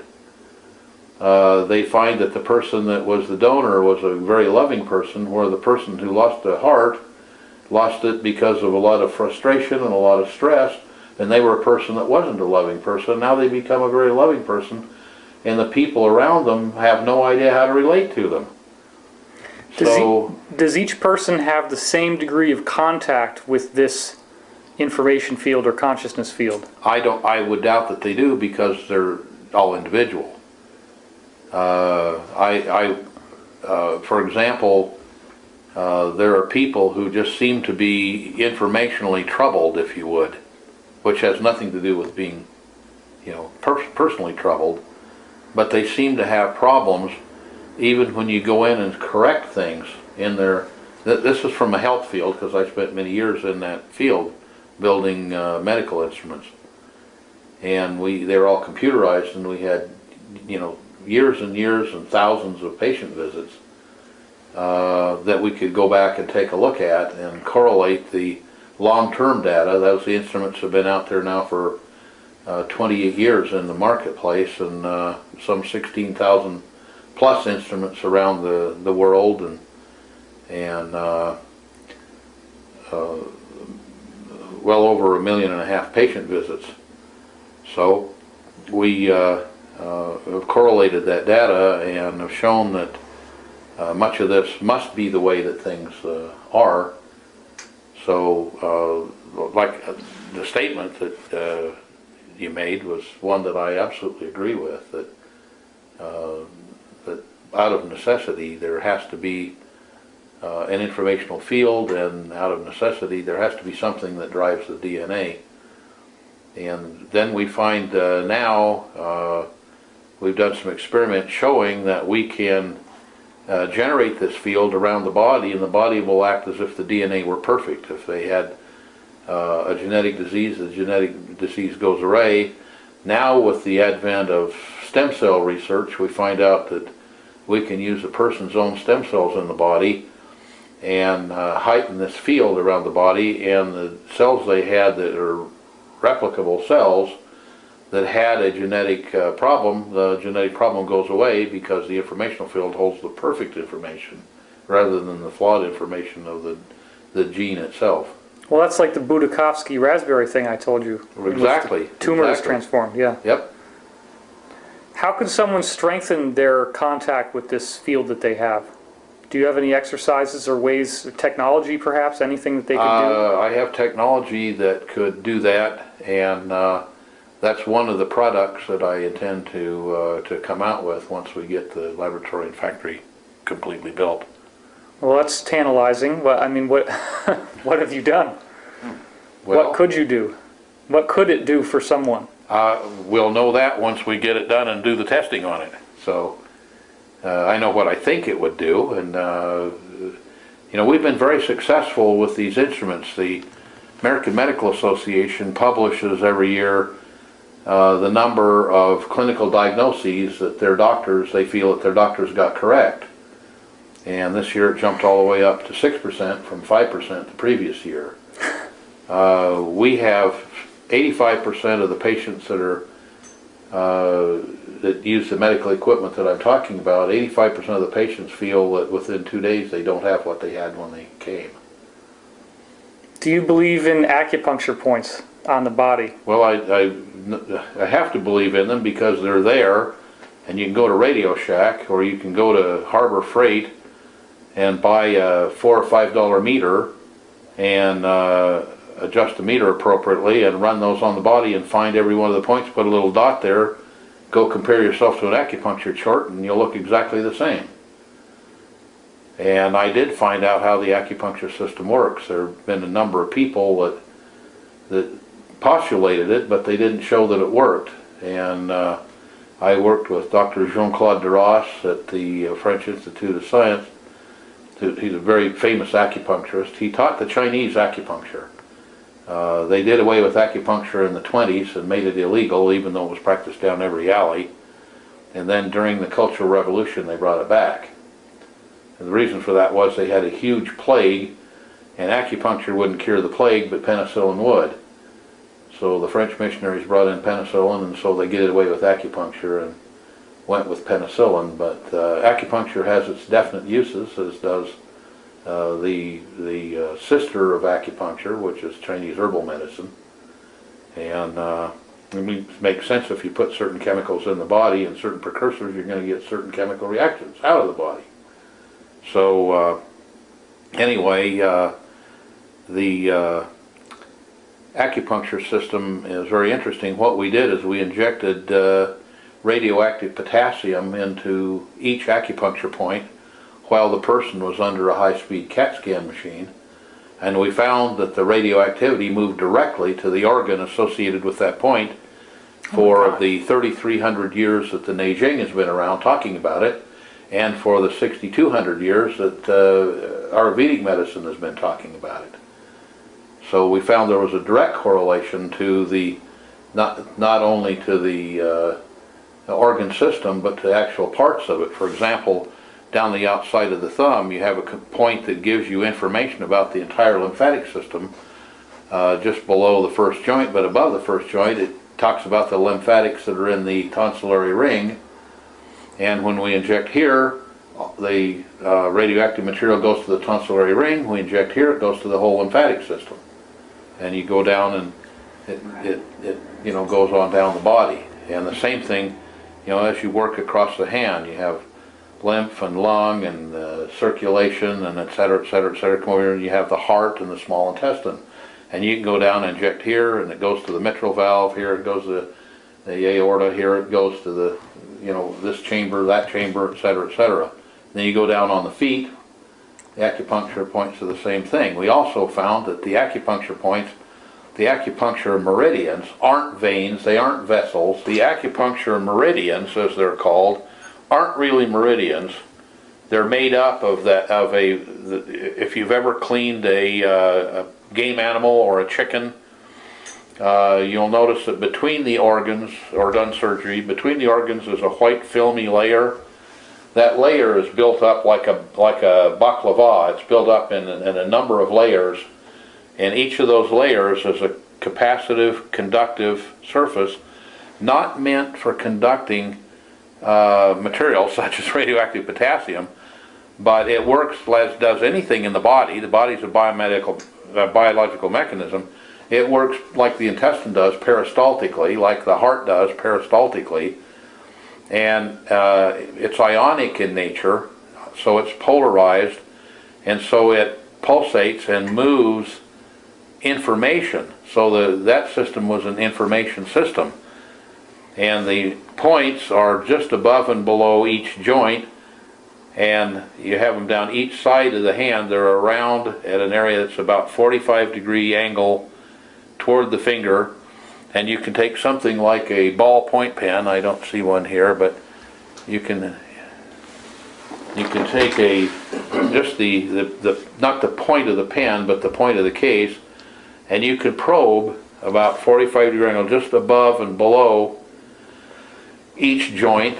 And most people don't know there's a joint just like this joint and this joint and this joint right down here at the wrist, and you can probe those places, and on ones where you're having a problem with the organ or organ system, you'll find a little hard nodule under the skin just above and below the joint, and if you rub back and forth past those ones that aren't too bad, once you don't have a bad problem, you'll feel a little nodule, but it will actually palpate like it were a little grain of rice filled with a coarse sand.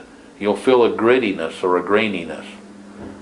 And you go up below the joint and above the joint, and so you can tell where you have a problem. Now, what acupuncturists don't want you to know is if you take something that's a little milder rounded and rub that point, it'll feel really good if you have a problem there.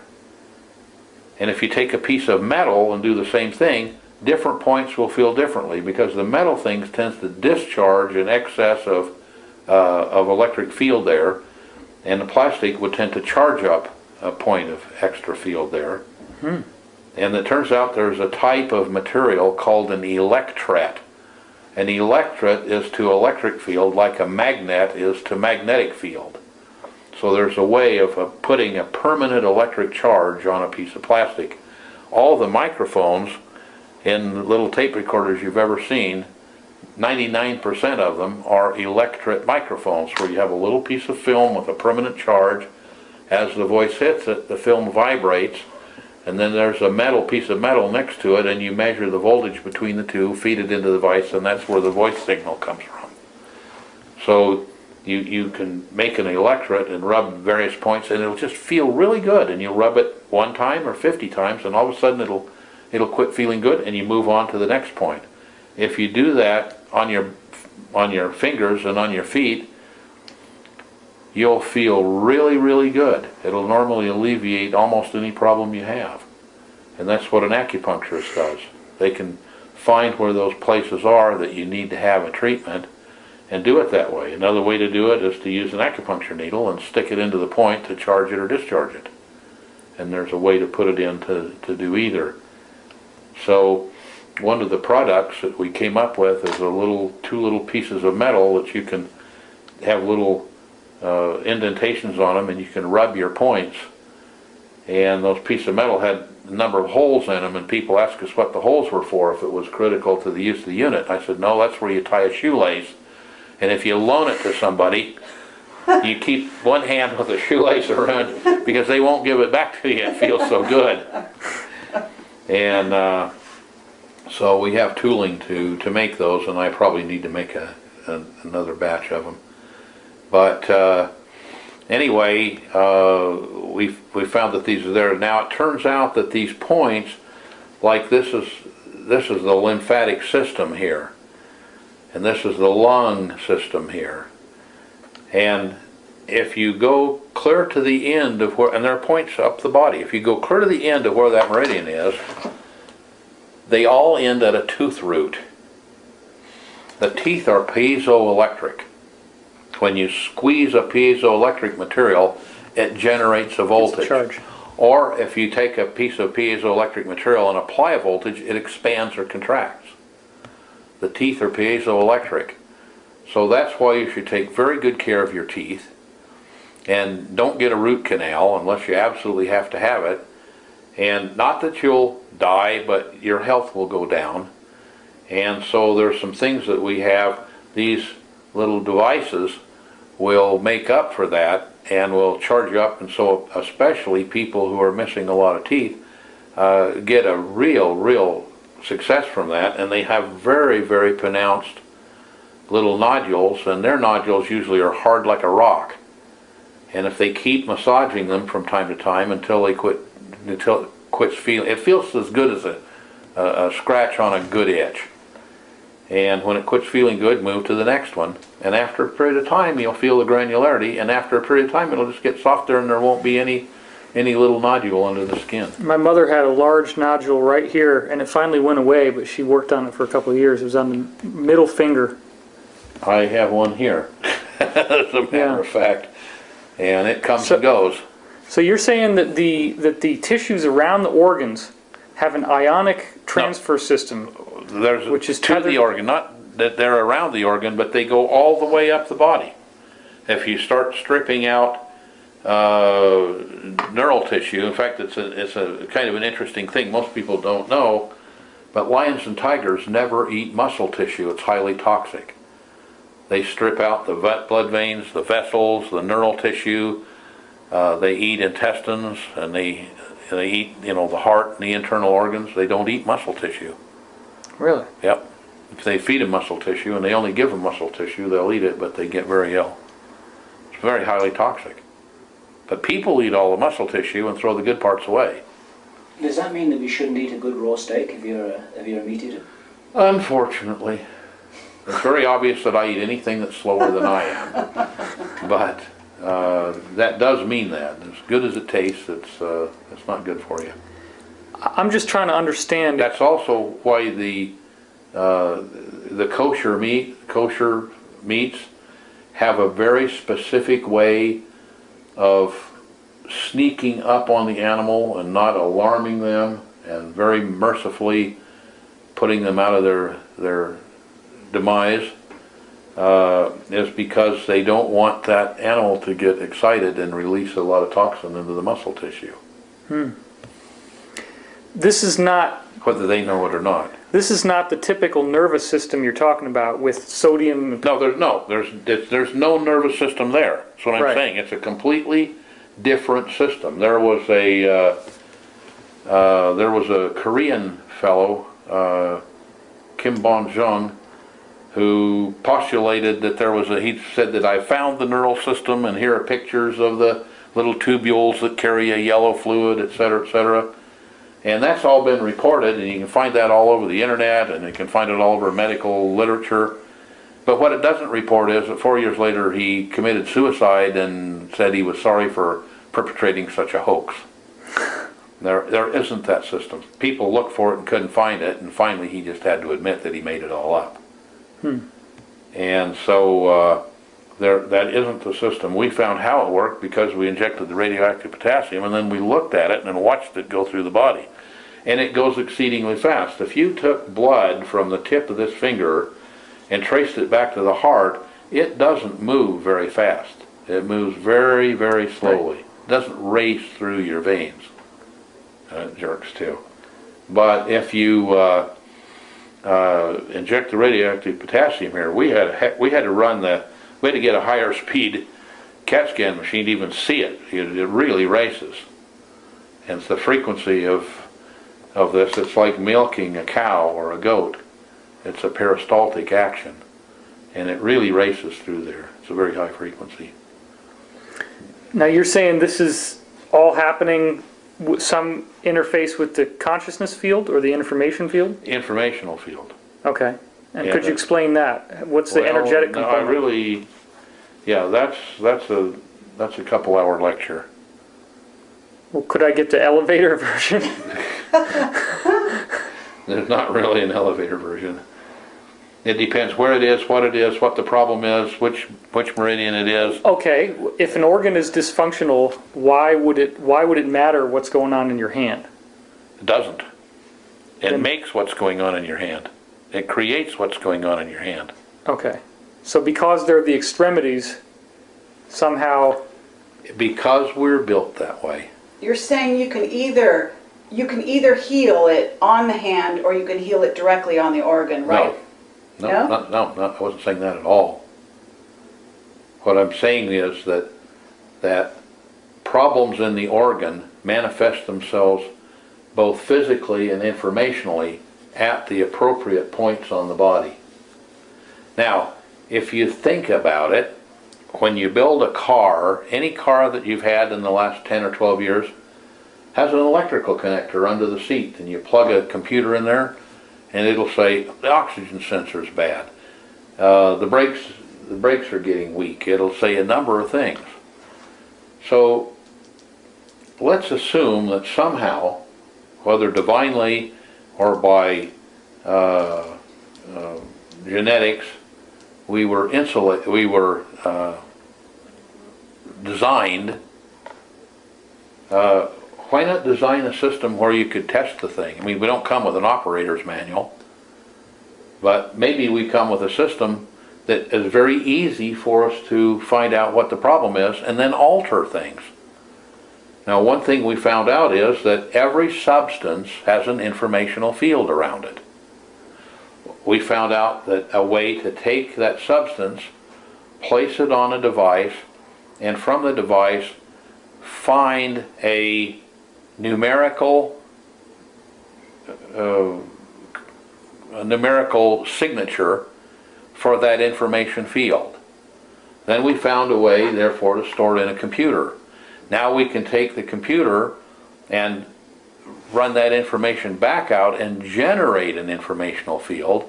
We can make that field large so it surrounds the body, and we can then measure in real time at these points, most of which are acupuncture points and some aren't. There's some acupuncture points that we find don't do anything, even though they're classical points. Now, 6,000 years ago or 3,300 years ago, they didn't have any kind of measurement instruments. So we now have a biofeedback system that will actually do that. A lot of our audience is going to think of the Rife machine when you say these numerical signatures. That's very unfortunate, Okay. because there's no correlation whatsoever. Has nothing to do with the Rife machine. Okay. Didn't you work for Royal Rife? I worked for Rife for a period of time, yes, and I know how his instruments worked. And it has no bearing on this whatsoever. This is a very gross mechanical type of thing.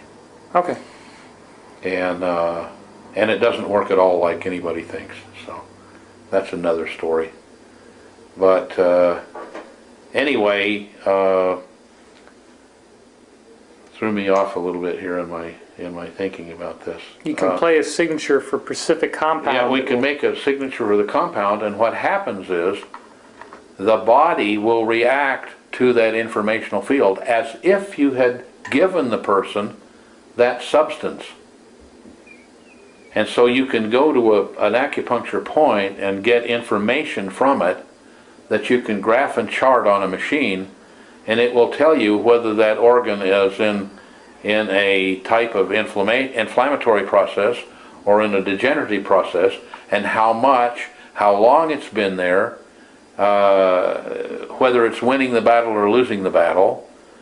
And then you can put the person in an informational field from a substance that you think may solve that problem, and ask the body, and the body will react exactly as if you'd given that substance, so you can select a type of treatment. When somebody is given a placebo, are they affecting their own informational field? Absolutely. You talk to, placebos work 50% of the time. And it isn't because placebos have a physical effect. They have a mental effect in some instances, and they have an informational effect in So some you should be able to affect your own informational field. So, without a placebo. yes, people ask me when I built these very complex computerized machines that do the diagnosis and selection of treatment, they ask me, what's your goal for this machine? And I said, my goal is when the doctor throws the thing in the Dipsy dumpster and just does it. And that can be done. However, the machine takes away his emotional state and his emotional interference with it, and the patient's emotional state and the patient's emotional characteristics with it. But one of the machines that I want to come out with in the future is one that's a biofeedback device that allows the patient to put himself in an informational or mental state that affects the problem with the body. And it can be done. It's easily be done.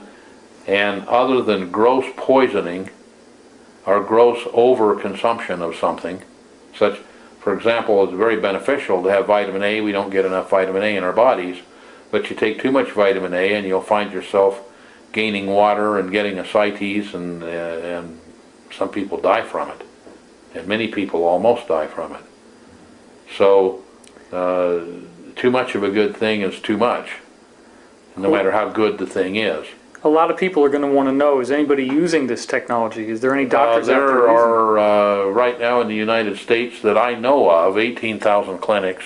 18,000? 18,000 clinics using this technology. I taught 7 companies how to make it. About 5 other companies came in and stole the information from them, which if they'd come and asked me, I'd have handed it to them. Huh. Because I knew it was going to need 20 or 25 years out there before it got itself established. And so what I did was I let other people do it, and I ran around in front of them like the man that runs in front of a curling iron and sweeping a pathway for it. I went around in front of them sweeping a pathway in front of the FDA, and we got a very, very good publicity man whose mother had been given, I don't know, 8 or 10 weeks to live, and we kept her alive for another 17 years. Oh my gosh. And he felt very happy about that, and so he jumped on our bandwagon. And out of that, it finally ended up, and about 10 or 12 years later, there's actually an alternative medical branch of the FDA, and that branch handles things like we have. And in the meantime, I spent a lot of money and a lot of time and effort and got this device actually approved by the FDA. So that was my next question. There must be publications, there must be documentation out there. Well, the only documentation I know is when you put my name into a computer, it'll come up and tell what a fraud this device is and how it's a quack device. But if you find out who put that in there, you'll find out that he says the same thing about a lot of other things that work. And then if you go and watch the man, you'll find that the checks that he cashes at the bank are from large pharmaceutical companies and from the government at times. Right. So what name are they going to put into the computer for that device? I'm not going to say that. I'm not interested in thousands of people associating that and being able to show their friends that I'm a fraud. Anybody who wants to know if it's a fraud, come to me. I'll give you the closest doctor. You can go there and ask the doctor whether his 3, 5, 7, 10,000 patients that went there and 2 days later walked out without their problem think that it's a fraud. Now, I know it's not 100% placebo, because placebos only work 50% of the time.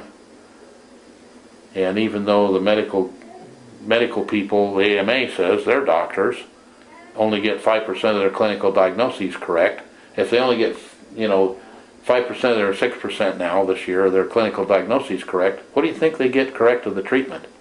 You know why they say practicing medicine. Or on the other hand, watch the TV show House, and each incidence is they try 5 or 6 or 7 treatments, almost killing the patient each time, and then find out what the solution is.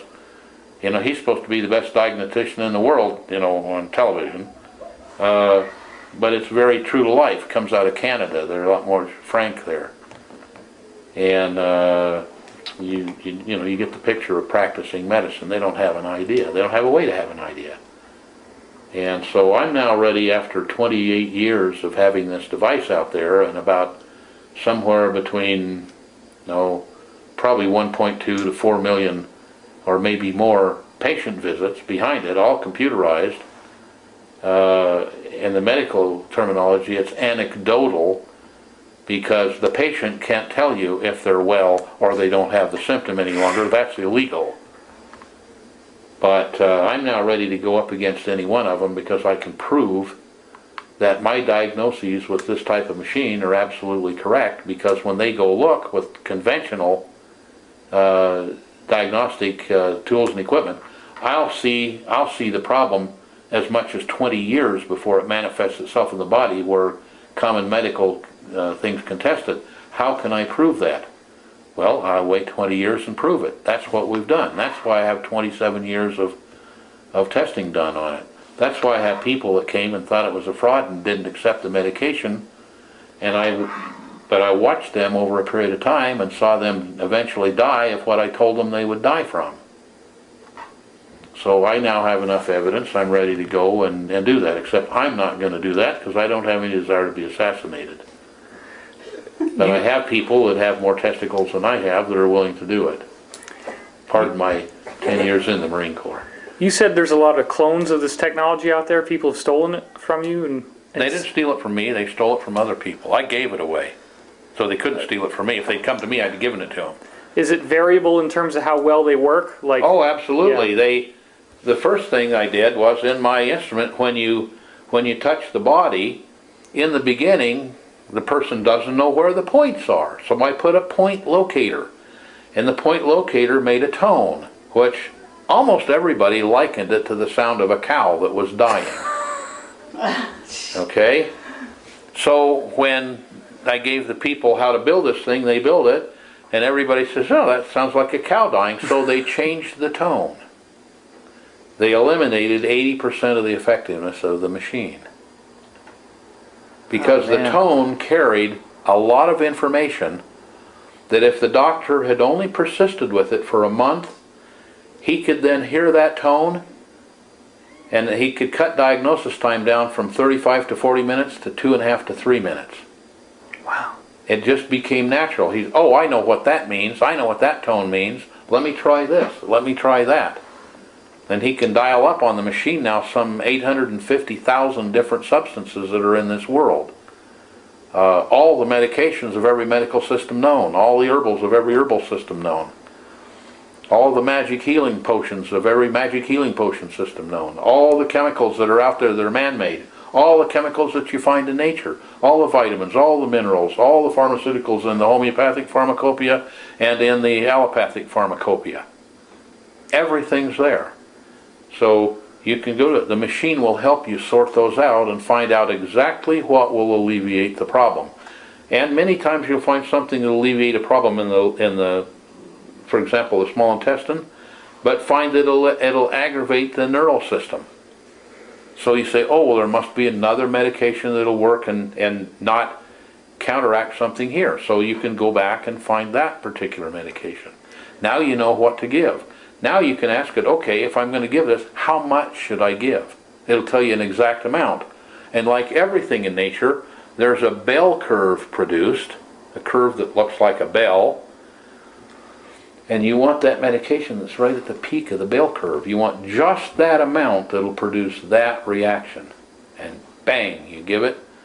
And many times when we give the medications to a patient, they'll bounce up and down like they were at Disneyland on Mr. Toad's Wild Ride. And all of a sudden they go, oh, oh, I've had that pain for 20 years and now it's gone. Did we heal them? No. Did we cure them? No. Why do I say no? Because it's against the law. Did they believe they were healed? Yes. Did they believe they're cured? Yes. What makes the difference? One thing that I think is really important is if this video is out there online, there's going to be a lot of people that want to claim that they have this technology to profit from it. Oh, absolutely. And it may not be the one that you're actually talking about. Absolutely. How do we prevent against that? Can you? Is there any? Don't know Is there that a you search prevent term we against can it. give people on Google or doctors that actually are using the right one? Or Well, the problem is that the first about 6,000 doctors I trained, and they had machines that mooed like a cow, and it was really good, and after that it went downhill. So again, I'm building a laboratory and a factory where I will produce these, and instead of having to do like you have to do today, to pay between $12,000 and $50,000 for one of the machines, I've got one that's built in a fountain pen, and we'll probably sell it for around $99. wow. But there are similar heating modalities in existence, Oh, which is there are some that work beautifully. radionics. But or other- go on.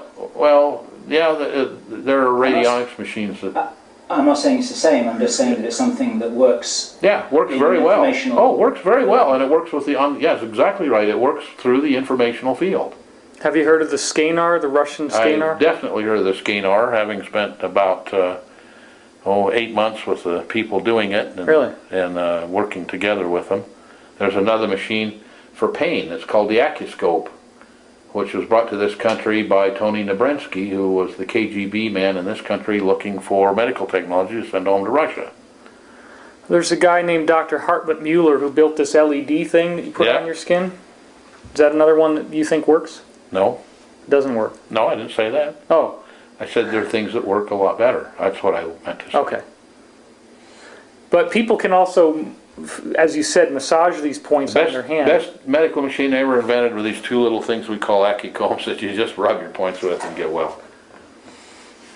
Is there a way people could build those on their own? They probably could as soon as they saw one, but it's easier and cheaper to buy one from me because I've paid thousands of dollars for the tooling, and they stamp them out like Great. shells coming out of a machine gun, and we put them in a tumbler and tumble them, and they actually have a electric material that we invented to actually do the charging. And it's interesting in that you can take one of the units and do it. And by the way, you can find out how you'll react to any food. One of the best things is that anything that goes into the body, you say, how do my organs react to that? There's a reason that the highest paid doctor is the anesthesiologist. It's because he has to pay the most insurance. And I think, I may be wrong, you'd have to check what it is these days, but when I was working on it, 2 out of every 100 people were killed by the anesthetic. This thing will tell you exactly, because this finger and the distal side of the middle finger tells you about food absorption here and allergy here. And it will tell you whether you have an allergic dispensation toward that medicine. It'll tell you that anesthetic, it'll tell you how your body will react to it. How does it tell you? By making an indication. What? There's an indication on a meter and on a chart. And when you learn how to read the meter and learn how to read the chart, which can be taught in approximately 1 minute,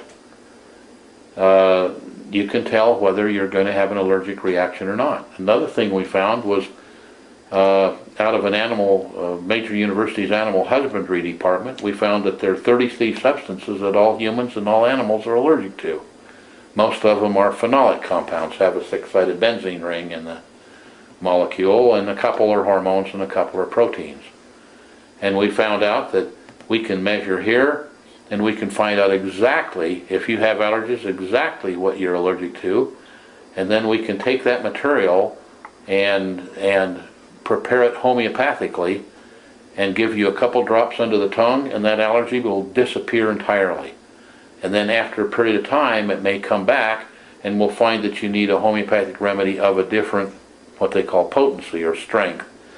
And then you take that. And sometimes it takes you 3 or 4 days to chase this thing around and find out exactly what you need. But eventually you'll get to an end point and you won't have that allergy. And as far as I know, when we've tested people now for 28 years, nobody's ever had an allergy come back. Wow.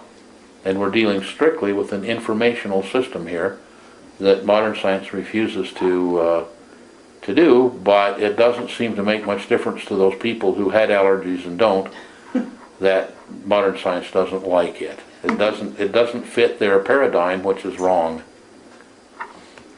I just want to say on camera here that what we are very clear about, having spent quite some time talking with you, that you're not trying to get rich through any of this. You want to make this technology available. I have no need to make any money. The only reason I want to build the things is so they're built right and they move like a cow. Dying cow. Because that lets the doctor do the treatment for much less, or the diagnoses for much less money. And remember, the doctor only uses us to help him in making his diagnoses. Diagnoses can't be made by a machine, only made by a doctor. Yeah. And that's why in the beginning we only sold them to card-carrying AMA, card-carrying MDs. Then we sold a few to chiropractors. We sold a few of them to osteopaths, a few of them to naturopaths. And then the first person to have one that was a veterinarian was the veterinary commissioner for the state of Nevada. And she started using them. And then we have now, I quit keeping track when I started trying to keep in front of these people and keep them out of trouble for using them. And we've not had any trouble in using them because we kept them out of trouble. And anyway, at the time, this was maybe 18 years ago, there were about 350 veterinarians using them. And they were working perfectly. They could find out what problems animals had and how to solve the problem. Okay. Folks, we're coming to the end of our third hour, and there may be a number of other topics which we want to touch on before, well, while we have the opportunity. In fact, I know there are a number of other topics. I've had my share of the cherry. David, is there more things you'd like to pick up on? I know that Kerry's got some questions too. Yeah, I'm just sensitive to all the emails that are going to be coming in. People are going to want to know how to buy these little plates. So if you say you can machine them, once you're ready to do that, can you give us information? If I had orders, I could probably ship within 2 weeks. Okay. And I can't tell you what they cost. I know that one of the plates, out of necessity, needs to be copper. And I know that one of the plates, the factory that used to make my electric material, has gone out of business. So either I'll have to make it or find a factory that does it. But we have tooling that fits in a machine called the Yamada punch press that punches it out faster than you can even see, and then it just has to be tumbled in the right combination of things to make it smooth and easy to handle so it doesn't have sharp edges on it. But it's not that expensive is the bottom line. It's not really that expensive. The copper in it now costs about $7 or $8 for the copper plate, and probably much the same for the electric plate. And then we have to stamp it and process it. It comes in normally in a little carrying case with a separation between the two. Okay. And a little set of cards that you can fold out that shows all the points on the hand, all the points on the feet. So they're pressure points, whether things that you deal with indigestion and headaches and that kind of thing. Well, you have your first order right now. Yeah. I've taken them to, I don't know, maybe a couple hundred health fairs and Psychotronic Association meetings and Global Science Congress and Tesla Society meetings and dowsing meetings and so forth, and I've never taken them. I started with taking 20, and then I take 50, and then I take 100, and I've never found a time that it didn't sell out before noon Right. on the first day. And so, and once I sell 3 or 4, then people can't put it down. So they're standing there doing it. People go, where'd you get that? What does that do? And the guy, here, let me try it. No, I don't have a shoelace. So then I start giving a shoelace with them so they get them back. So anyway, people like the way it makes them feel. It likes the way they make their hands feel. And they determine by themselves, without any help from the government, that they actually do something for them that they like, and so they buy them. Well, yeah, I think it's really important to note that the healing is within. We all have this power to heal ourselves. Like I said, in any medical device that I've ever done, and I've also, by having the machine as a biofeedback tool, I found a number of substances that do miraculous things for the body. And such as? Out of all those substances and all the machines, the best thing I ever did was the plates, and they're not expensive. And what I tell people is, if you think about this right, you can just throw the plates away. Which brings up another device that I'll be putting out that looks like a cigarette pack. Well, that's a bad thing to use. Like a pack of playing cards. Maybe that's even bad to use. But it's a little device that has a headband that you have a little electrode you soak with salt water in the front and the rear. And it measures... Salt water? Salt water. Just regular salt water, table salt. And you put that on and it makes a tone. And we give a little cassette tape that makes a tone, and you can learn to, with your brain, you can learn to match. It's like if I hum or whistle Yankee Doodle 10 times, you can hum Yankee Doodle. And if I do Mary Had a Little Lamb, you can do Mary Had a Little Lamb. This makes a sound, and you learn to generate that sound by holding your tongue right, by seen a watchmaker work. The position of your tongue changes the tone? No, that's what I didn't want to say. Oh. If you watch someone that's doing precision work, like an engraver or a watchmaker, they do it this way. Okay. Yes, they have to hold their tongue in a certain way, and it lets them do things, but you don't necessarily have to hold your tongue right. You learn how to hold your mind right. And so this gives off an even pitch, but the pitch is varying? No, it's not an even pitch. It's a varying pitch. It sounds like whistling a tune. Okay. And so you learn to make that tune by thinking right, and you'll eventually, you put it on, and if you do different things mentally, you'll get different tones. So you learn to hold those tones so you get the tone that was on the little tape. And when you get to that point, you can then alter these things without the plates. You can just do it mentally. This is going to make me sound stupid, but people in the audience are going to compare that to the Monroe tapes with the binaural synchronization in the ears. Is there any relationship with those? None whatsoever. I didn't think so. Is this like an EKG, like it's a brainwave? No. Okay. What's making the tone? A electrical field that's generated by the body. So why these 2 points then? Because those are the ones that work. Okay. So is it only used for healing, or are there other... You can do my favorite thing to do with it is find somebody that's into to brainwave analysis and brainwave work, and go have them implement me, and then play Yankee Doodle for them with my brain. They immediately say, oops, the machine is broken, we've got to fix it, because nobody can learn to do that. Sorry, I can teach anybody to play Yankee Doodle with their brain in 2 weeks. But I mean, are there... And then once you learn to do Yankee Doodle, you can do Mary Had a Little Lamb in about 10 minutes. Let's say you have a guy that can move things with his mind. He has telekinesis, and he makes a song on this thing. He makes a song, and you buy the song from him, like buying an MP3 thing, and you make that song, chances are very good you're going to run that little ball bearing around through the maze with your head. Really? Yep. That's very interesting. And I can tell you that government agencies have bought those by the thousands.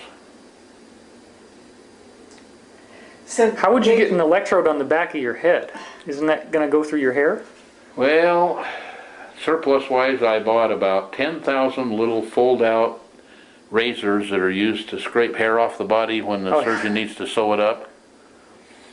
You just put a little shaving cream on it and scrape a little piece off. And there's a headband you wear? There's a headband you wear, and there's 2 little electrodes made out of a special metal and they have a little cotton sock over them, and you soak this. You take water and you put it in a little bowl and you stir water and salt together until no more salt will dissolve, and you dip those in there and squeeze them out a little bit and put them and use a little washcloth with some soap on it and wipe the grease off the area here and the grease off the area back here that you've balded, and put it on, and it works just fine. Wow.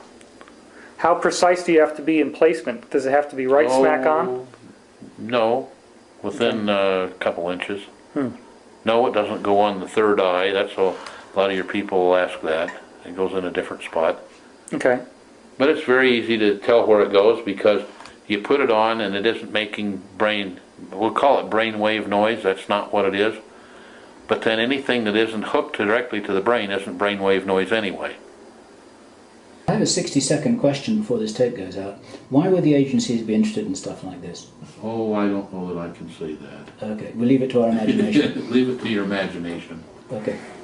I can tell you that there were a lot of them bought at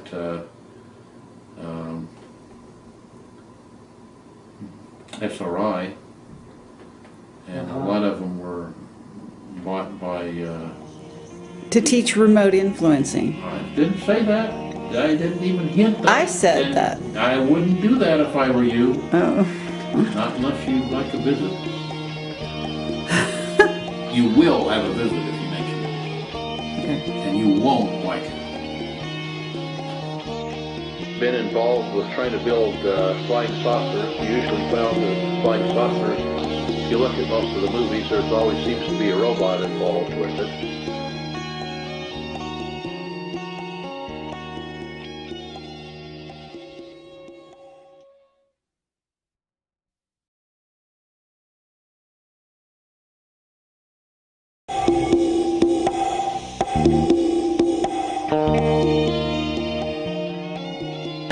I look at Earth and I look at the things we've done to destroy this fragile little spaceship that we live on, going through the space.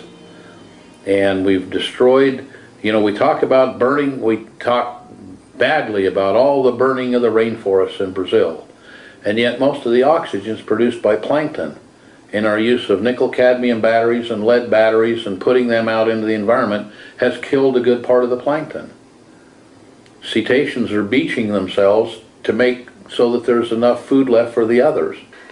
So, Pete, we are very, very happy to be able to connect with you, and you have been very generous with your time, with your energy, and I hope I have a little more energy left because I'm coming after Bill and after David, and I just have a few wrap-up questions that I want to run by you, and we'll see how this goes. So, one of the leading things you said was that you were involved with robots. That's correct. And I'm just wondering if we could kind of drill down there a little bit and talk about what your background was and how involved you really were with robots. Well, having been involved with trying to build flying saucers, you usually found the flying saucers, if you look at most of the movies, there's always seems to be a robot involved with it. And so I was very interested in robots, and in the early days when I built a satellite tracking station before there were satellites, and then tracked the Russian Sputnik when it was launched and called the government and told them the launch trajectory and the orbital and the frequency it was transmitting on. During the McCarthy era, they thought maybe I was a communist pinko, and so they came and found out that I'd actually had a satellite tracking station before there were satellites. I was about 17 years old at the time.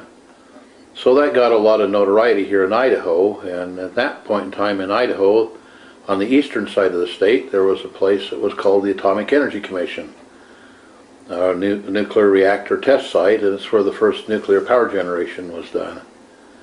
And anyway, they anticipated having some nuclear problems there and decided they need some robotic type thing that could waltz into a nuclear meltdown and pull the reactor apart so that they wouldn't have a China syndrome taking place.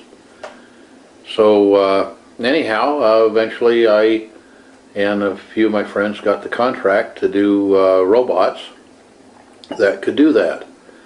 And I naturally had great faith in myself and said, oh, sure. And I found out a lot of things. That was a tremendous education. I found out that materials that were electrical conductors inside of a heavy nuclear flux became insulators, and insulators became conductors, and Really? very stiff metals became like toast and very brittle and broke apart, or like ashes. And materials like ashes became very hard. The grease became like welds, and so eventually we built a couple of different types of, I won't call them robots because they were truly manipulators.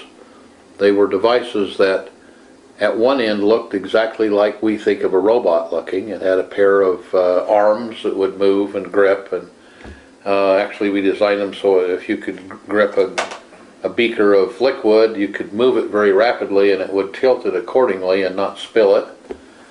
And you could reach around behind you or in front of you or out to the side.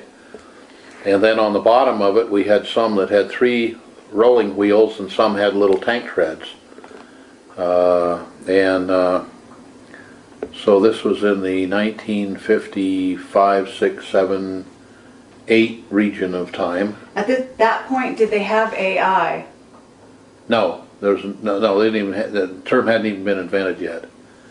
And so anyway, on the other end of this device that looked at one end like a robot was a thing that a person got into. They had a couple of little small 1-inch television tubes with lenses on, and they put those on, they could see stereoscopically. And then they had a couple of little hands that they could move their arms and hands like it, and the robot would move accordingly. Or the manipulator would move accordingly. And there could be a distance, right? There They would could be back at- any distance up to 20 or 30 miles. But it required wires at the time. And later we made some that were, worked on radio waves. But for working with atomic materials, radio waves could be interfered with, a number of things. They couldn't withstand that type of lack of physical security, so all of them that we did for them had wires. So let's fast forward to a lot more recently, or at least, maybe not even recently. I don't know when it is you got really involved in AI and you started to build real first I got robots. involved in computers, and in 1975, 76, we built a computer that was used in Tokyo at the airport to announce the plane flights in a number of different languages. It was the first use I know of a microprocessor chip in a real product. And then later we built a computer training device to teach people how to use microprocessors and how to use software to accomplish various tasks, and we built that at a little computer company whose name was Cyberdyne. And one of the people who worked for us later worked on Terminator, whatever it was.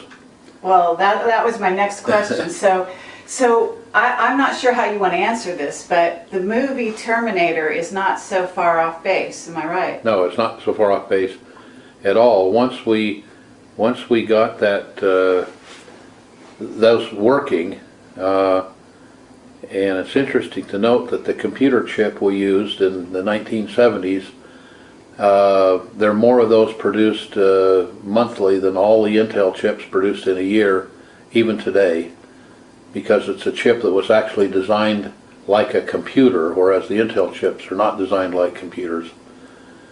And the Intel is paying a lot of royalties to various people who worked in and on various chips that evolved over the proper evolution of computer chips, what I consider to be proper. We now have a chip that's very, very tiny and has a number of computers built into it that automatically look at the task and adapt themselves. So you may have 10, 20, 30 computer chips working on 30 processes all at once.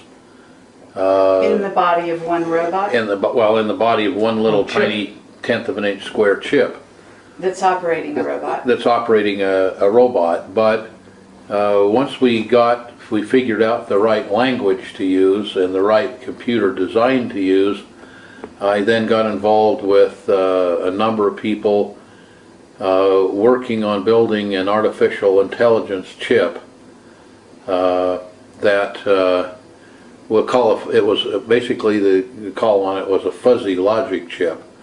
It turns out the only logic that's not fuzzy is fuzzy logic, and it's a chip that can look at a number of different inputs and from those make a decision that's correct.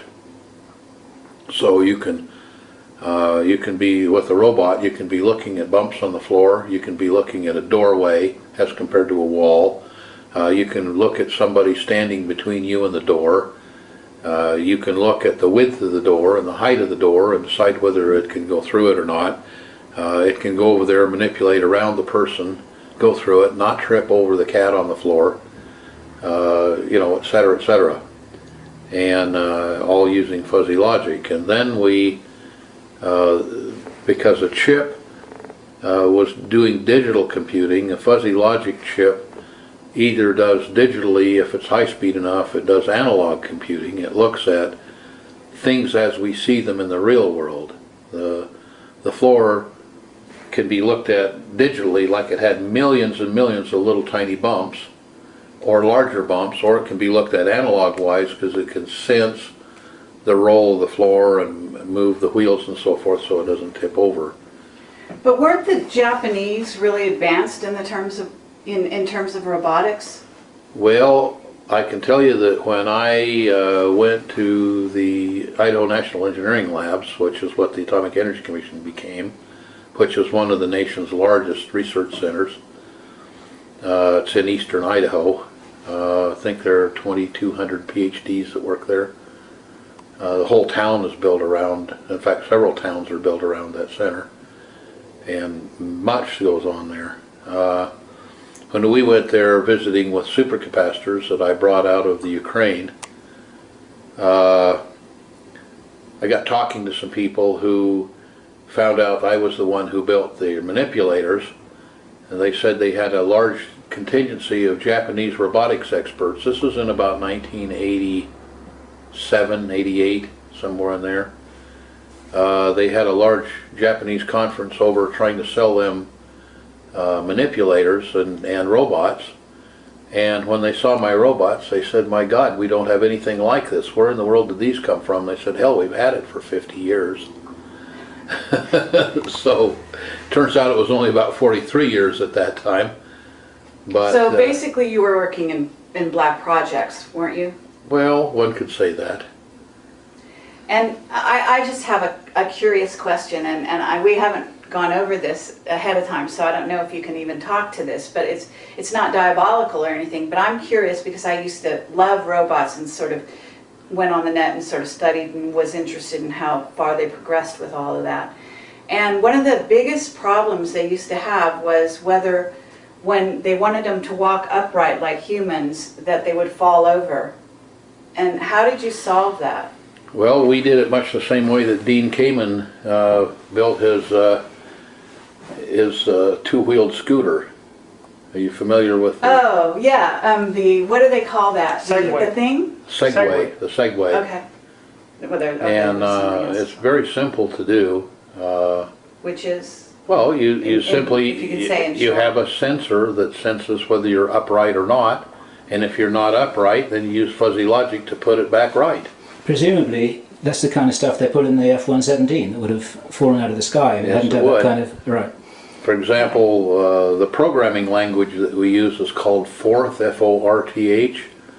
It should have been called F-O-U-R-T-H because it was the fourth major programming language, but in those days computers wouldn't take 5 characters.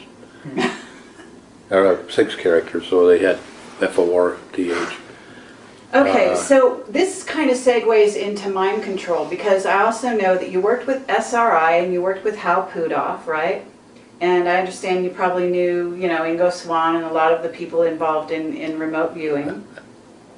So what I was wondering, I think you were involved in MK Ultra, and you can probably talk about that because it's been declassified. You can think about right? that all you want to think about it, and who knows whether it's true. I don't know whether that's true. All right. Well, I know that I worked in a lot of very interesting areas. but you know that MK Ultra is declassified. I don't know anything about MK Ultra. Okay.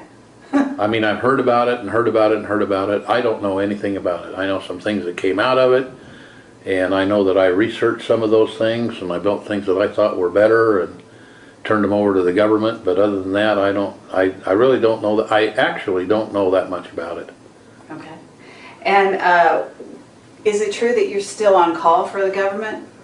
Well, I'm doing things all the time that I get calls on. Okay. For a number of different governments, actually. I'm actually a member of the Astronautics Association for Mankind, which is the Russian equivalent to NASA. I'm on the board of directors. So why aren't you on the board of directors for NASA if you're on the Russian Well, board of directors? mainly because I have no desire to be with a bunch of clowns. Okay. If I wanted to be with clowns, I'd join a circus. So you're really aware of the secret space program in essence, and you know that NASA is something of a front for almost a distraction? I haven't been associated with them for years, so I have no idea what they're doing. Okay, but you said NASA's a bunch of clowns. Why are you saying that? Well, because all I have to do is look at the products they have. And why are they still, I mean, I know they're going to retire the space shuttle any day, but it's basically, you know, a tin can going up in space. Why are they even dealing with that kind of technology at this point? Do you know? Because they have it and it works. They've had about maybe, it depends on how you look at reality. They have what I consider to be about 10% of the budget that they really ought to have for the, if you look at the things that came out of the space program through NASA, probably 50 to 60% of the technology we use today throughout all industries came out of NASA. The metallurgy technology and alloys, the temperature resistant plastics and metals, large-scale integrated circuits, you know, basically even the whole transistor technology. I worked in things like that. My cousin and I did quite a number of spy satellites. We did the sampling arm that went on the Viking lander to Mars, which, by the way, was run by a fourth programmed computer. So I worked in and around that area. I worked with North American Rockwell, JPL,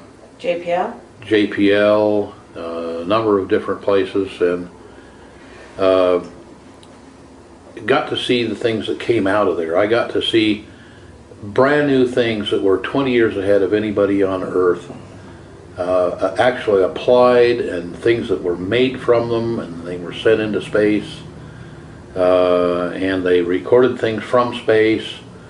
The camera that you're shooting me on, the image sensor in there was made for, basically was made for use in outer space, and that's where they came from. And so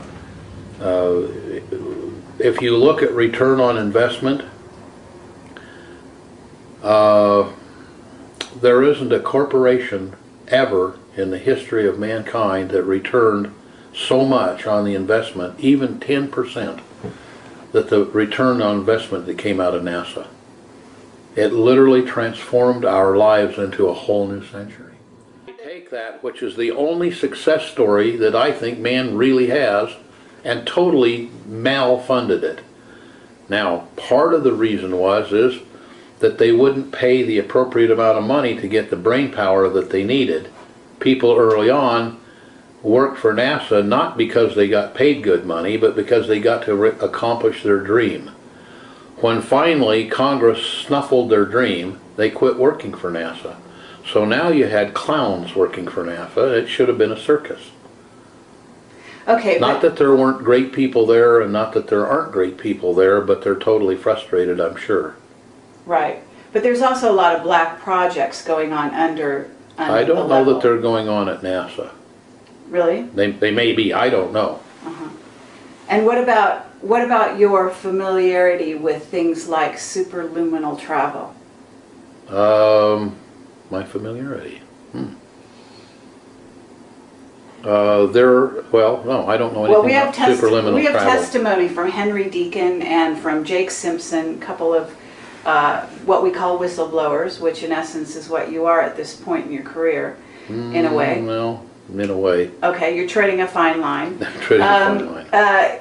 And they are testifying that we have superluminal travel, that we have craft that goes outside the solar system. Can you say anything about that? I know nothing about it.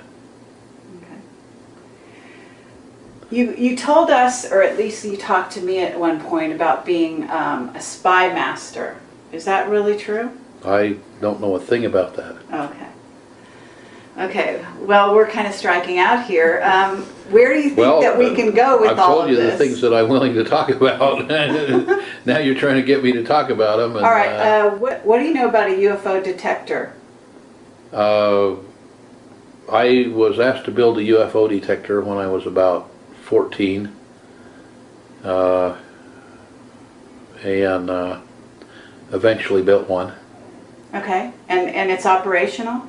I have no idea when it's operates. Best I know, they smashed it immediately. Who's they? The government.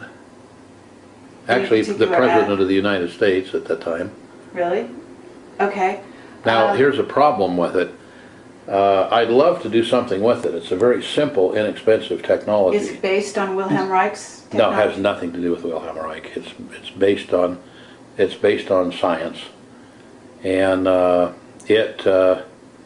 the problem with it is that it works in such a manner that it will detect virtually every single type of thing in the universe.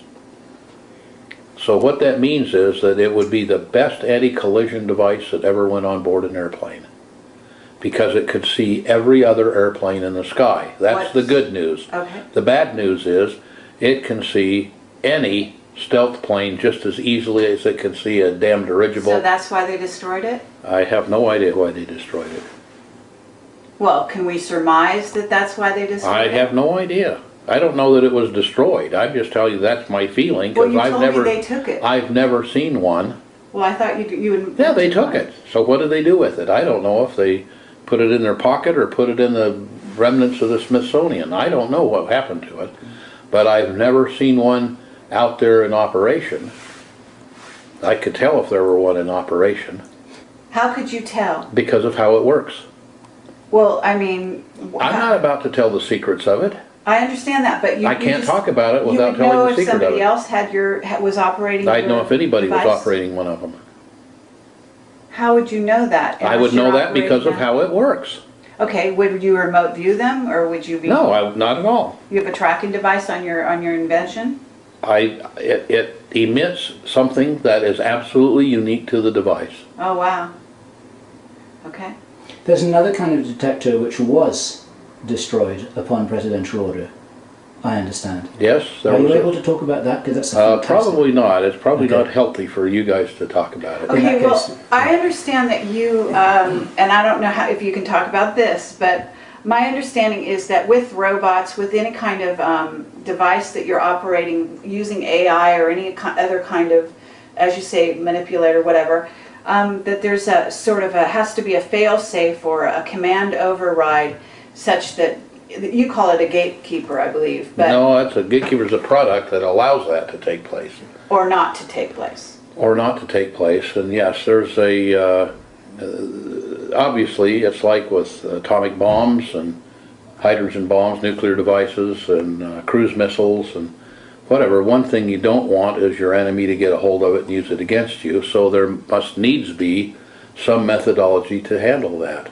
Are you able to say that you had a hand in creating some gatekeepers?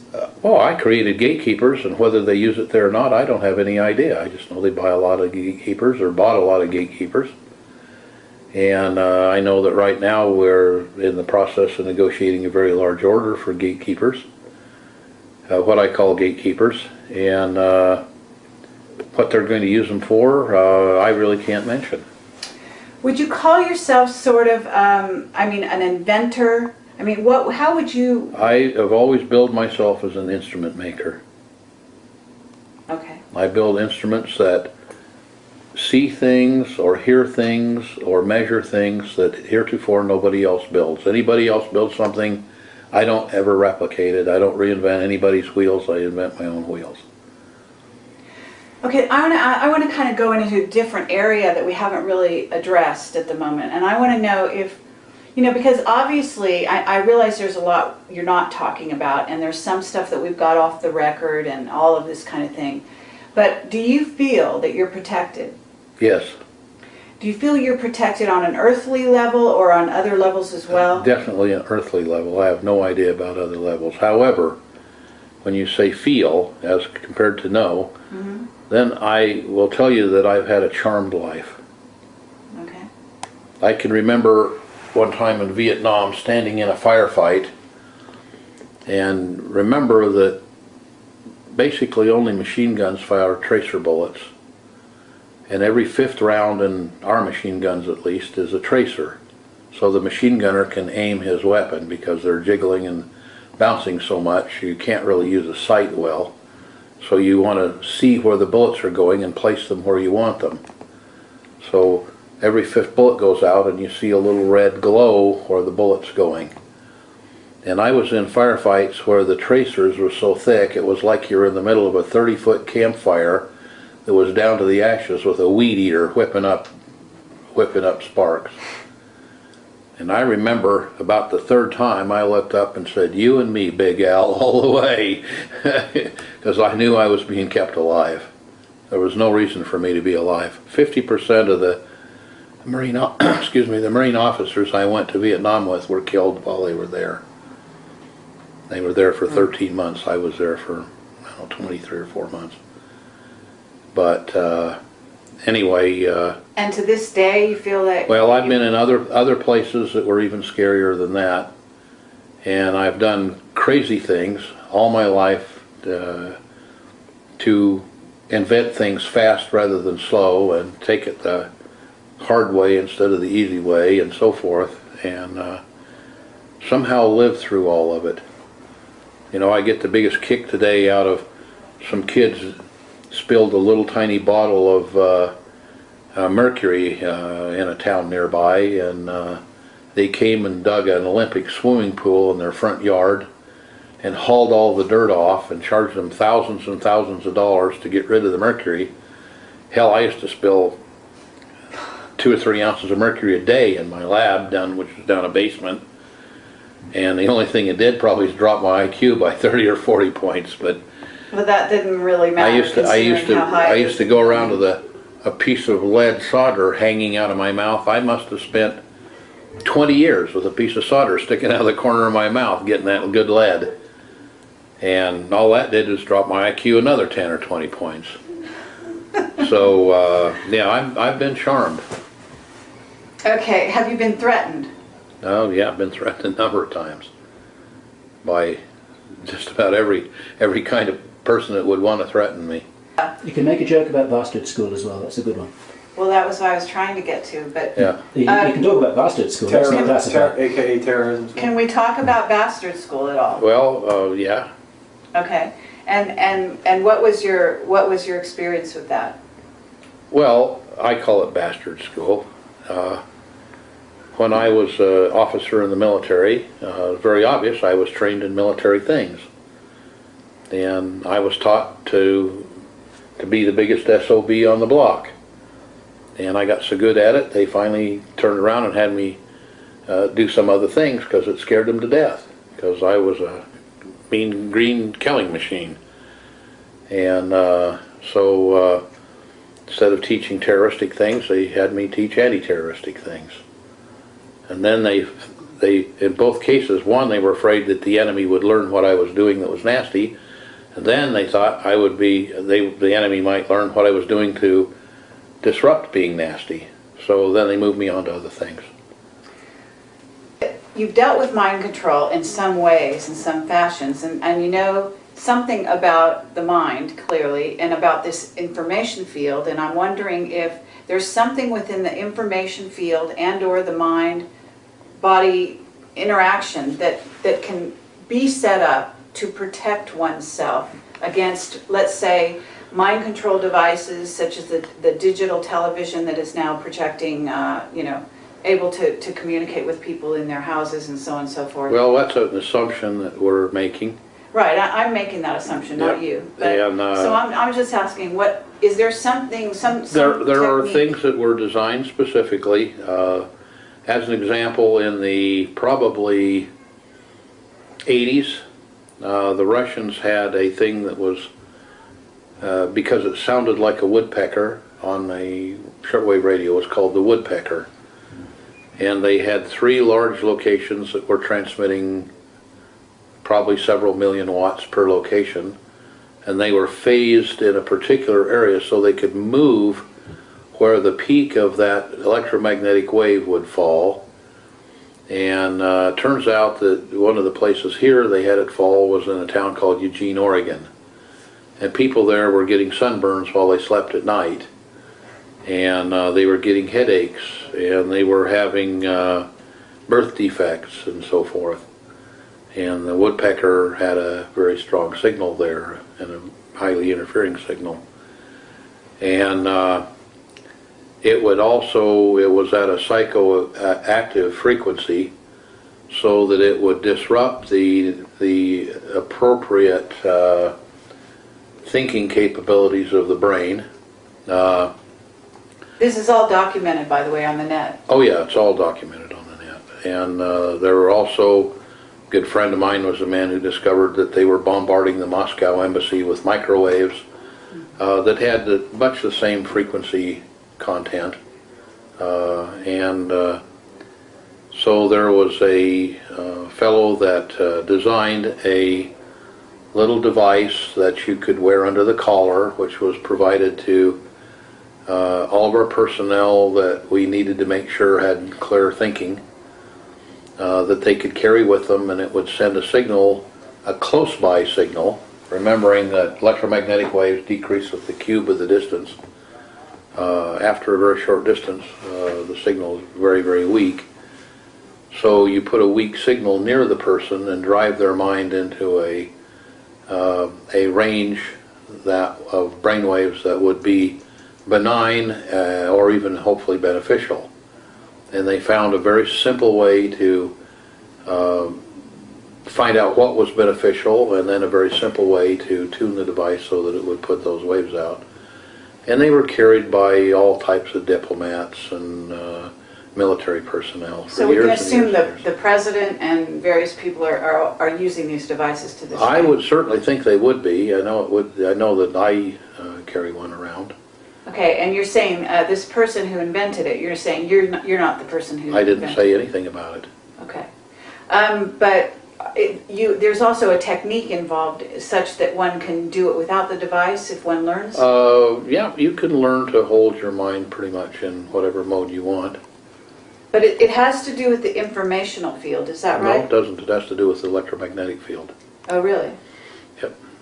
So your mind, you use your mind to affect the electromagnetic field? No, you just use your mind to generate its own electromagnetic field at a benign frequency, or even a helpful To counter it, is what you're saying. to counteract it. Well, you know, I'll give you an example.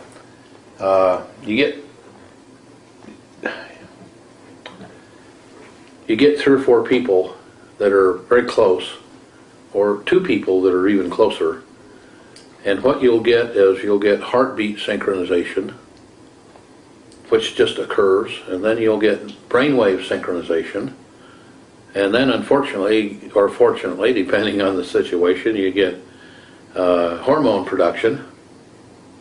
And hormones are very, very powerful messengers.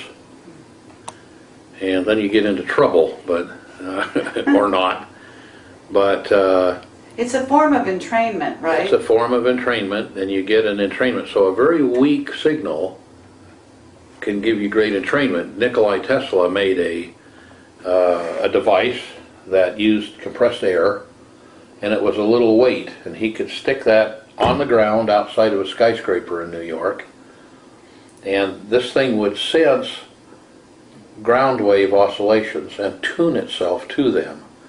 So it'd start out very rapidly and slow down, and then it would find where it was affecting the environment. It would resonate with it. It's like if you have a wine glass here and you play your violin upscale, eventually you'll find where, if you stop real quick, you'll hear the wine glass vibrating. Then if you play that note exactly, pretty soon the wine glass will break, because just a little bit, it's like pushing a swing. If you push a swing in phase, the swing will go way high. If you push it out of phase, it'll stop, it won't go very high, it'll go high and then low, number of things. You want to get it resonant or in phase. So that's what Tesla's device would do, would move a weight up and down, up and down, up and down, using pneumatic pressure and pneumatic valving, and he'd make skyscrapers just wag like a dog's tail.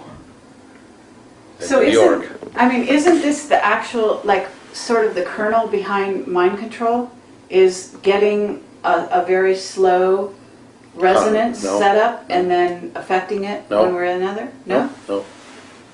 Doesn't have much to do with mind control.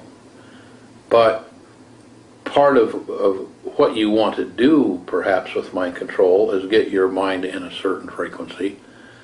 But that's old style mind control. And what you want to do now, basically, if you want to look at neurolinguistic programming, uses the principles of neurolinguistic programming, is much more powerful than getting a brainwave entrainment.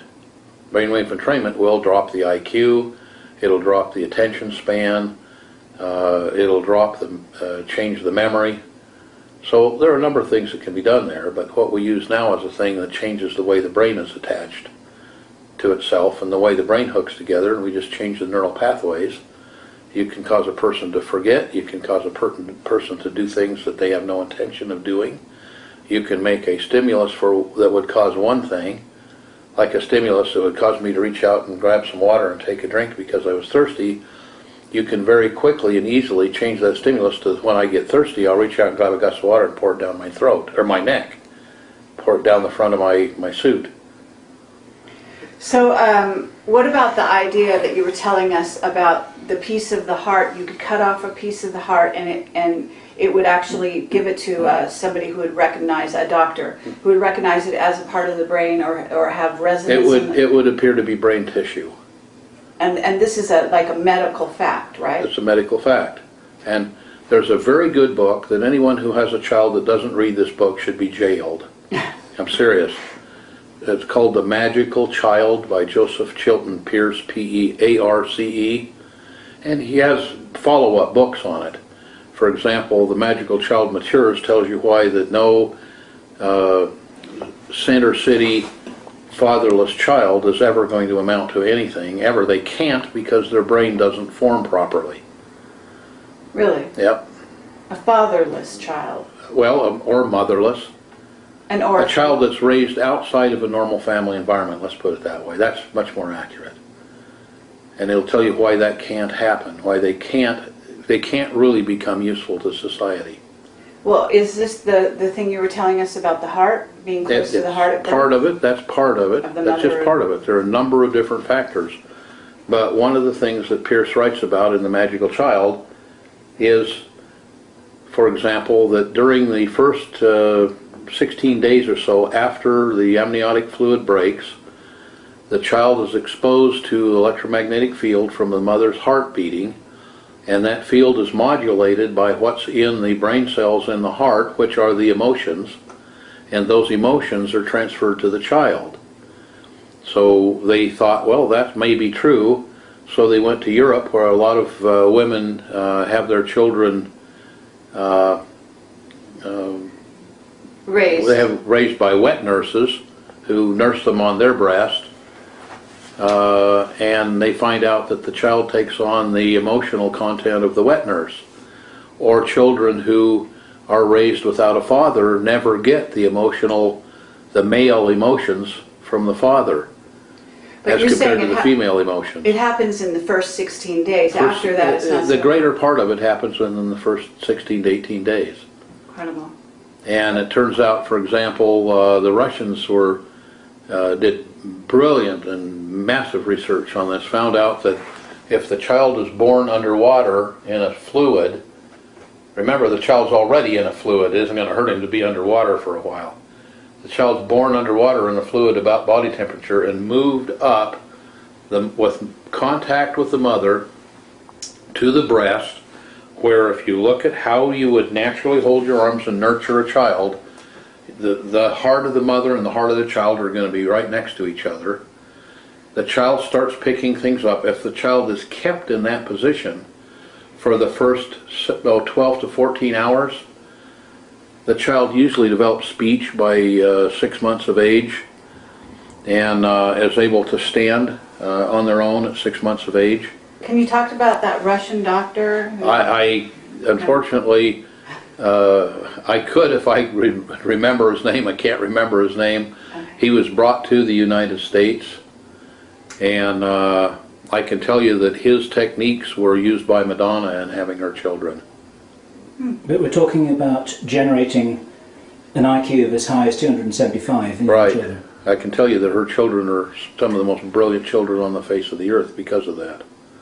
I know that she worked for using those techniques for a year to a year and a half before they were conceived, just to become ready. And that could well be privileged information, but it leaked out to me. So you're And I saying know it to be true. that the heart has an information field component which somehow entrains the formation of the No, nervous I'm not system? saying anything about information field. I'm saying the Okay. heart has an electromagnetic component that is there because the heart beats, and it takes a large electrical current to beat the heart. Okay. Anything the body is bioelectric. Anything near a magnetic field or an electric field that's conductive then has components that come from the things around it that are electric or magnetic or conductive. Okay. So you can see that stuff in the heart field. The information, not information field, the information transfers to the, just like programming a ROM chip, transfers to the heart of the child. And as an example, one of the final proofs of this is there was a man who absolutely hated the odor, the sight, and the taste of mustard, and got a heart transplant, and all of a sudden couldn't get enough mustard. And just by happenstance, the wife of the donor somehow got word to him that her husband loved mustard, and so he had the heart that came along with it.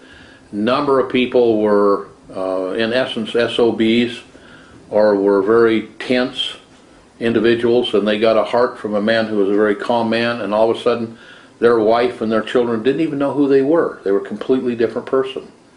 That information was encoded in there, and when the nerves were sewn together and some of them grew back, that information got out of the heart, and it may well be that the magnetic field of the heart transmitted and the brain picked it up. I don't know that, but I know that we instrumented people's hearts and would let them see things that would excite them. The heart rate picks up, adrenaline's produced. Maybe what they see, anger, causes anger or fear. And if you anesthetize that part of the heart, then they have they don't have those fears and those angers and so forth. So that emotional information and some things like preferences in flavor or color, or transferred and transmitted in there. So it's very important to get the child up into a nurturing position. Children who were nurtured by both mother and father have both male and female components. Children nurtured by one or the other have only the one component of their emotional makeup. And it's the first 16 days that does it. Well, Is that right? read the book. The greater part of it occurs in the first 16 to 18 days. And yes, maybe that's 30%. Maybe another 10% occurs in the next 50 days. Maybe another 10% in the next 180 days. Okay, but very early on. Very early on, you want to get that in there very early on. Okay, Well, I want to go in another wait a minute. direction. Is there any other tissue in the body besides the heart that acts like neurological tissue? Oh, absolutely. Okay. Now you can, if you want, you can call, the pineal part of the brain, even though it doesn't do brain function. It's part of the brain. The pineal and pituitary are mostly melanin, a substance called melanin. Melanin, a type of melanin, makes the skin pigment, but they're a slightly different kind of melanin. And I've, in my research, have found that the melanin in the pineal, which in Eastern medicine is the third eye, the seat of the third eye, is very, very, very good at picking up informational signals and adding a time content to them, thus subtracting a non-time content. And so it's always been attributed to clairvoyance and clairaudience and so forth. Those are signals that are taken out of a signal that appears to be everywhere, every when. It coheres that for the person, and they have certain abilities that they wouldn't have. The Tibetans drill a hole in the front of the forehead with a little rock drill, and then they poke a bamboo skewer in and manipulate the pineal to quote-unquote open the third eye. And what it does is it gives it a hole through the Faraday cage, speaking in science terms, and it makes a sensitivity by making a piece of scar tissue that opens up or opens the third eye or opens clairvoyance or clairaudience or remote viewing or remote influencing or a number of different things. Isn't it true that fluoride deadens or hardens the pineal gland? Absolutely. And But what it since we have mostly fluoride hardens- in our water, Well- isn't there a sort of a, basically you could look at that as an Illuminati plot to deaden the intelligence and the psychic ability of What I population? try to do as a scientist to state as scientific things, I don't presume about what the Illuminati want to do. Okay. But I can tell you that the main thing that halides, which are chlorine, fluorine, bromine, mainly what they do in the body is congeal cholesterol into arterial plaque. So I mean, that's well known. Slows down the I have the been, no, arteries. yes, it'll do. Yeah, it closes down the arteries.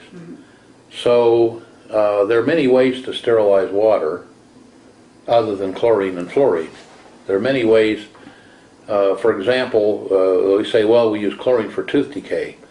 You have a whole fleet of boats up and down the west coast of the United States and the east coast of the United States that can't fish anymore because we've killed all the fish, except there are bottom feeders called, I won't tell you the name of the fish, but there are bottom feeders. That is a fish that consists of 60% of the weight of the fish is liver, and about 60% of the liver is that particular fish liver oil, which contains a compound called Activator X by Price of the Price-Pottinger Foundation of years ago fame. And he found out right after World War II that one drop of that, well, you can take that fish oil, which is highly fishy tasting, get it cold, the waxes and false isomers will solidify, you can filter those out, and the oil left over has very little or no taste to it. And that oil you can put in the sunlight and it won't turn rancid for hundreds of years. It should have been used in place of sperm whale oil for lubricating watches, but they didn't use it for that. And, So is it this cod liver oil? no, it's not cod liver oil. It's a different oil, but those boats could go out and bring back boatloads of this fish. It grows from Antarctica to Arctica and everywhere in between. What does that have to do with fluoride in the water? What it has to do with is that oil, one drop put in a slice of bread eaten daily, and you have no caries whatsoever. There's no tooth decay. It eliminates tooth decay. So, And they did this on thousands and hundreds of thousands of children in Europe after World War II. And likewise, it doesn't. You can guard against hardening of the And arteries. then you don't get the hardening of the arteries from the fluoride or the chloride. Now what happened was, and this is, you know, I'll take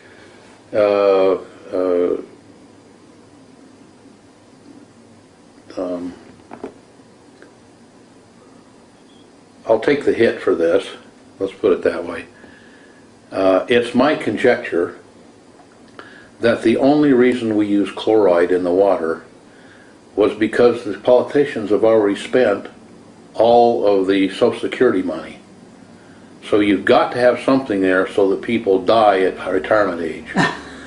Then because of healthcare getting better, we had to have something else that made it happen even faster, so we put fluoride in the water. Wow.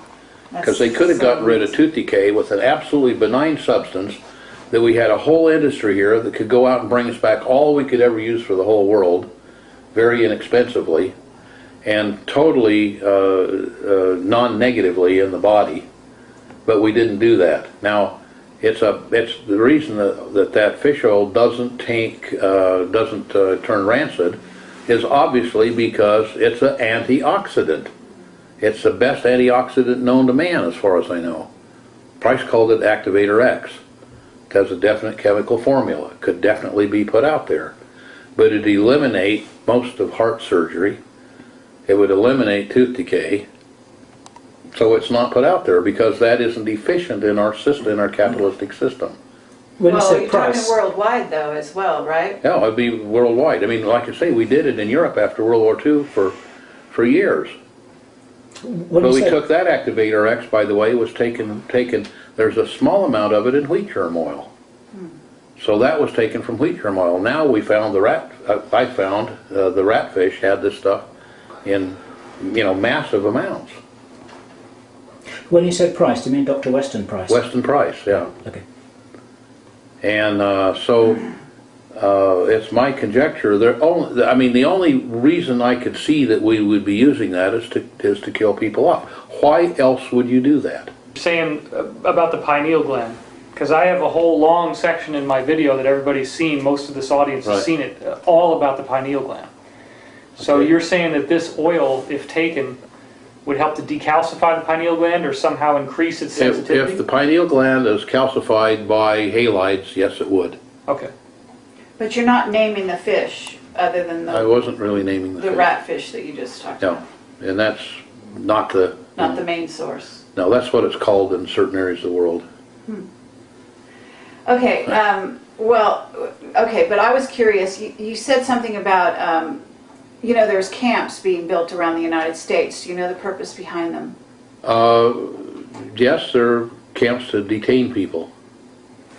And is this something that goes on the tail end? Because I'm looking for the agenda that goes behind the, you know, the crash of the dollar that basically you're saying is coming at some point in the near future, quite possibly, right? That's what I your think sources that's a great are telling you? possibility.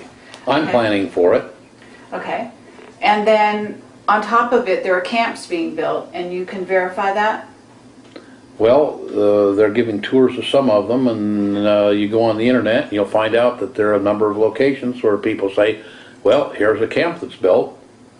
Okay, and what about the role of viruses in eliminating the population? Is there any validity to that? I have no idea. It's not my area of expertise. Okay. I have suppositions, and Well, you clearly are a healer, so have you got advice on how people can protect themselves from viruses?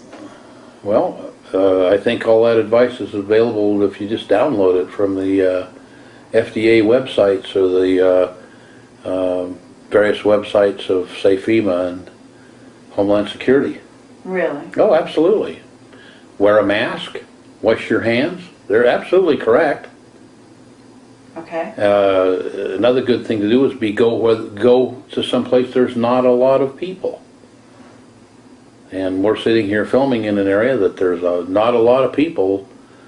The town says entering the town on one side of the sign, and on the other side of the signpost it says entering the town, and First Street's in some great big city somewhere else because there's not another street. Okay, well, so what is it that you think is coming in the future in terms of, let's talk about outer space a little bit. Do you think that there's anything out there that we need to be aware of? Well, I think there's all kinds of things out there we need to be aware of. Okay. I mean, is the only threat, in other words, is the Well, only it's a threat major on threat that we, right now, don't have any deterrent for. What threat? A threat from outside the the planetary bounds. Well, what about the satellites that have recently been classified such that they won't tell us about incoming bodies? That's all classified suddenly. Well, that I don't know about. I didn't realize that had been done, but if it's been done, it's obviously been done for some reason. And that reason may be to stop panic. I know the government has a tremendous belief in whatever you do, don't cause panic in the people. Because when you cause panic in the people, then it draws attention to the lawmakers, the Senate, the Congress, and the presidency, and the ruling party, and they're not looking. It's like the old Chinese curse: "May you live in interesting times." Try to live in times that they're not at all interesting. They're boring as hell. Nothing's going to happen. So I think that anything that might happen that would cause people to start thinking about, well, why isn't something being done here? We're out of money. We've been out of money for years. And so we don't have money to go do anything about it. So why let the people worry? Okay, but you were telling me something about the fact that you think there's really only 10 months left for the sort of the rollout of what could be like reversing the agenda. I don't even know if you believe it's possible to reverse the agenda that's being rolled out at the moment. Well, I know that we there's live about 10 months because that the Earth, we've polluted our own mess. Okay, here are just a few things that you can look up, and the things I talk about are things that are openly available on the internet, Library of Congress, or a lot of things now on YouTube, a lot of things on ask.com and google.com and so forth.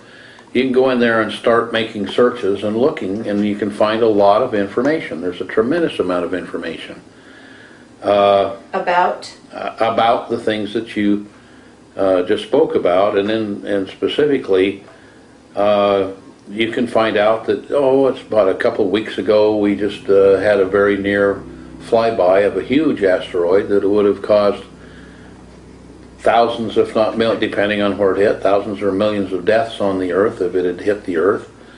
And it was a near flyby. Now maybe that nearness was 100,000 miles, but 100,000 miles is sure different than the distance between here and Mars, or here in Pluto. It came by very close. It could have been one of those things that hit the Earth, and we have nothing to stop something like that. Okay, you're saying we have nothing to stop something. Is it possible black people in black projects have something to stop that? No, I don't believe so. Okay. And what about... If they did, I don't believe they've had the money to build it. And what about positive aliens? Do you think that they might interfere with something of that Well, if nature? there are such things as positive aliens, I think that, I wonder, I look at Earth and I look at the things we've done to destroy this fragile little spaceship that we live on, going through the space. And we've destroyed, we talk about burning, we talk badly about all the burning of the rainforests in Brazil. And yet most of the oxygen is produced by plankton. And our use of nickel-cadmium batteries and lead batteries and putting them out into the environment has killed a good part of the plankton. Cetaceans are beaching themselves to make so that there's enough food left for the others. Because they're that wise. Well, I think that they are, and of course you had to have worked with them in some of the military programs to understand how wise they are. Okay, well, I'm going to have to wind this up. I would love to talk to you all night and all day, and especially if you were able to come out with some of the more fascinating things that you're involved in. But Project Camelot wants to thank you very much. I want to thank you for your service to humanity. You've clearly been involved in some things that are healing for the population out there. You're here trying to testify to something coming that you firmly believe that people need to be aware of. And so I want to thank you. I appreciate your interest. Absolutely. Anything that can get information out to the people. And my suggestion to the people is, because this stuff is not really hidden, it may be squirreled away somewhere, but it's there, and you can go out and find the information for yourself. My suggestion is you do it. My suggestion is that you prepare yourself for an emergency, because no matter what you do in life, you're going to run into an emergency.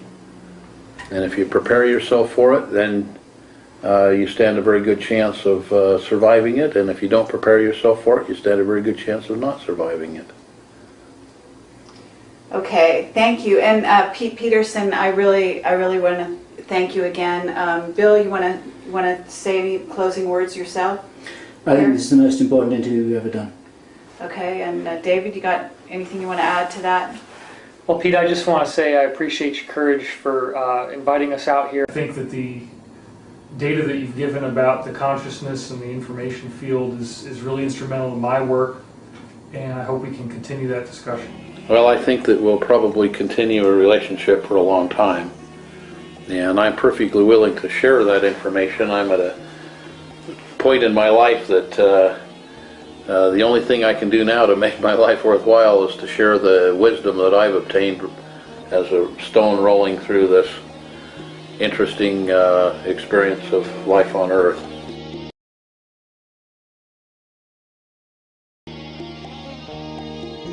Been involved with trying to build flying saucers. You usually found that flying saucers, if you look at most of the movies, there's always seems to be a robot involved with it.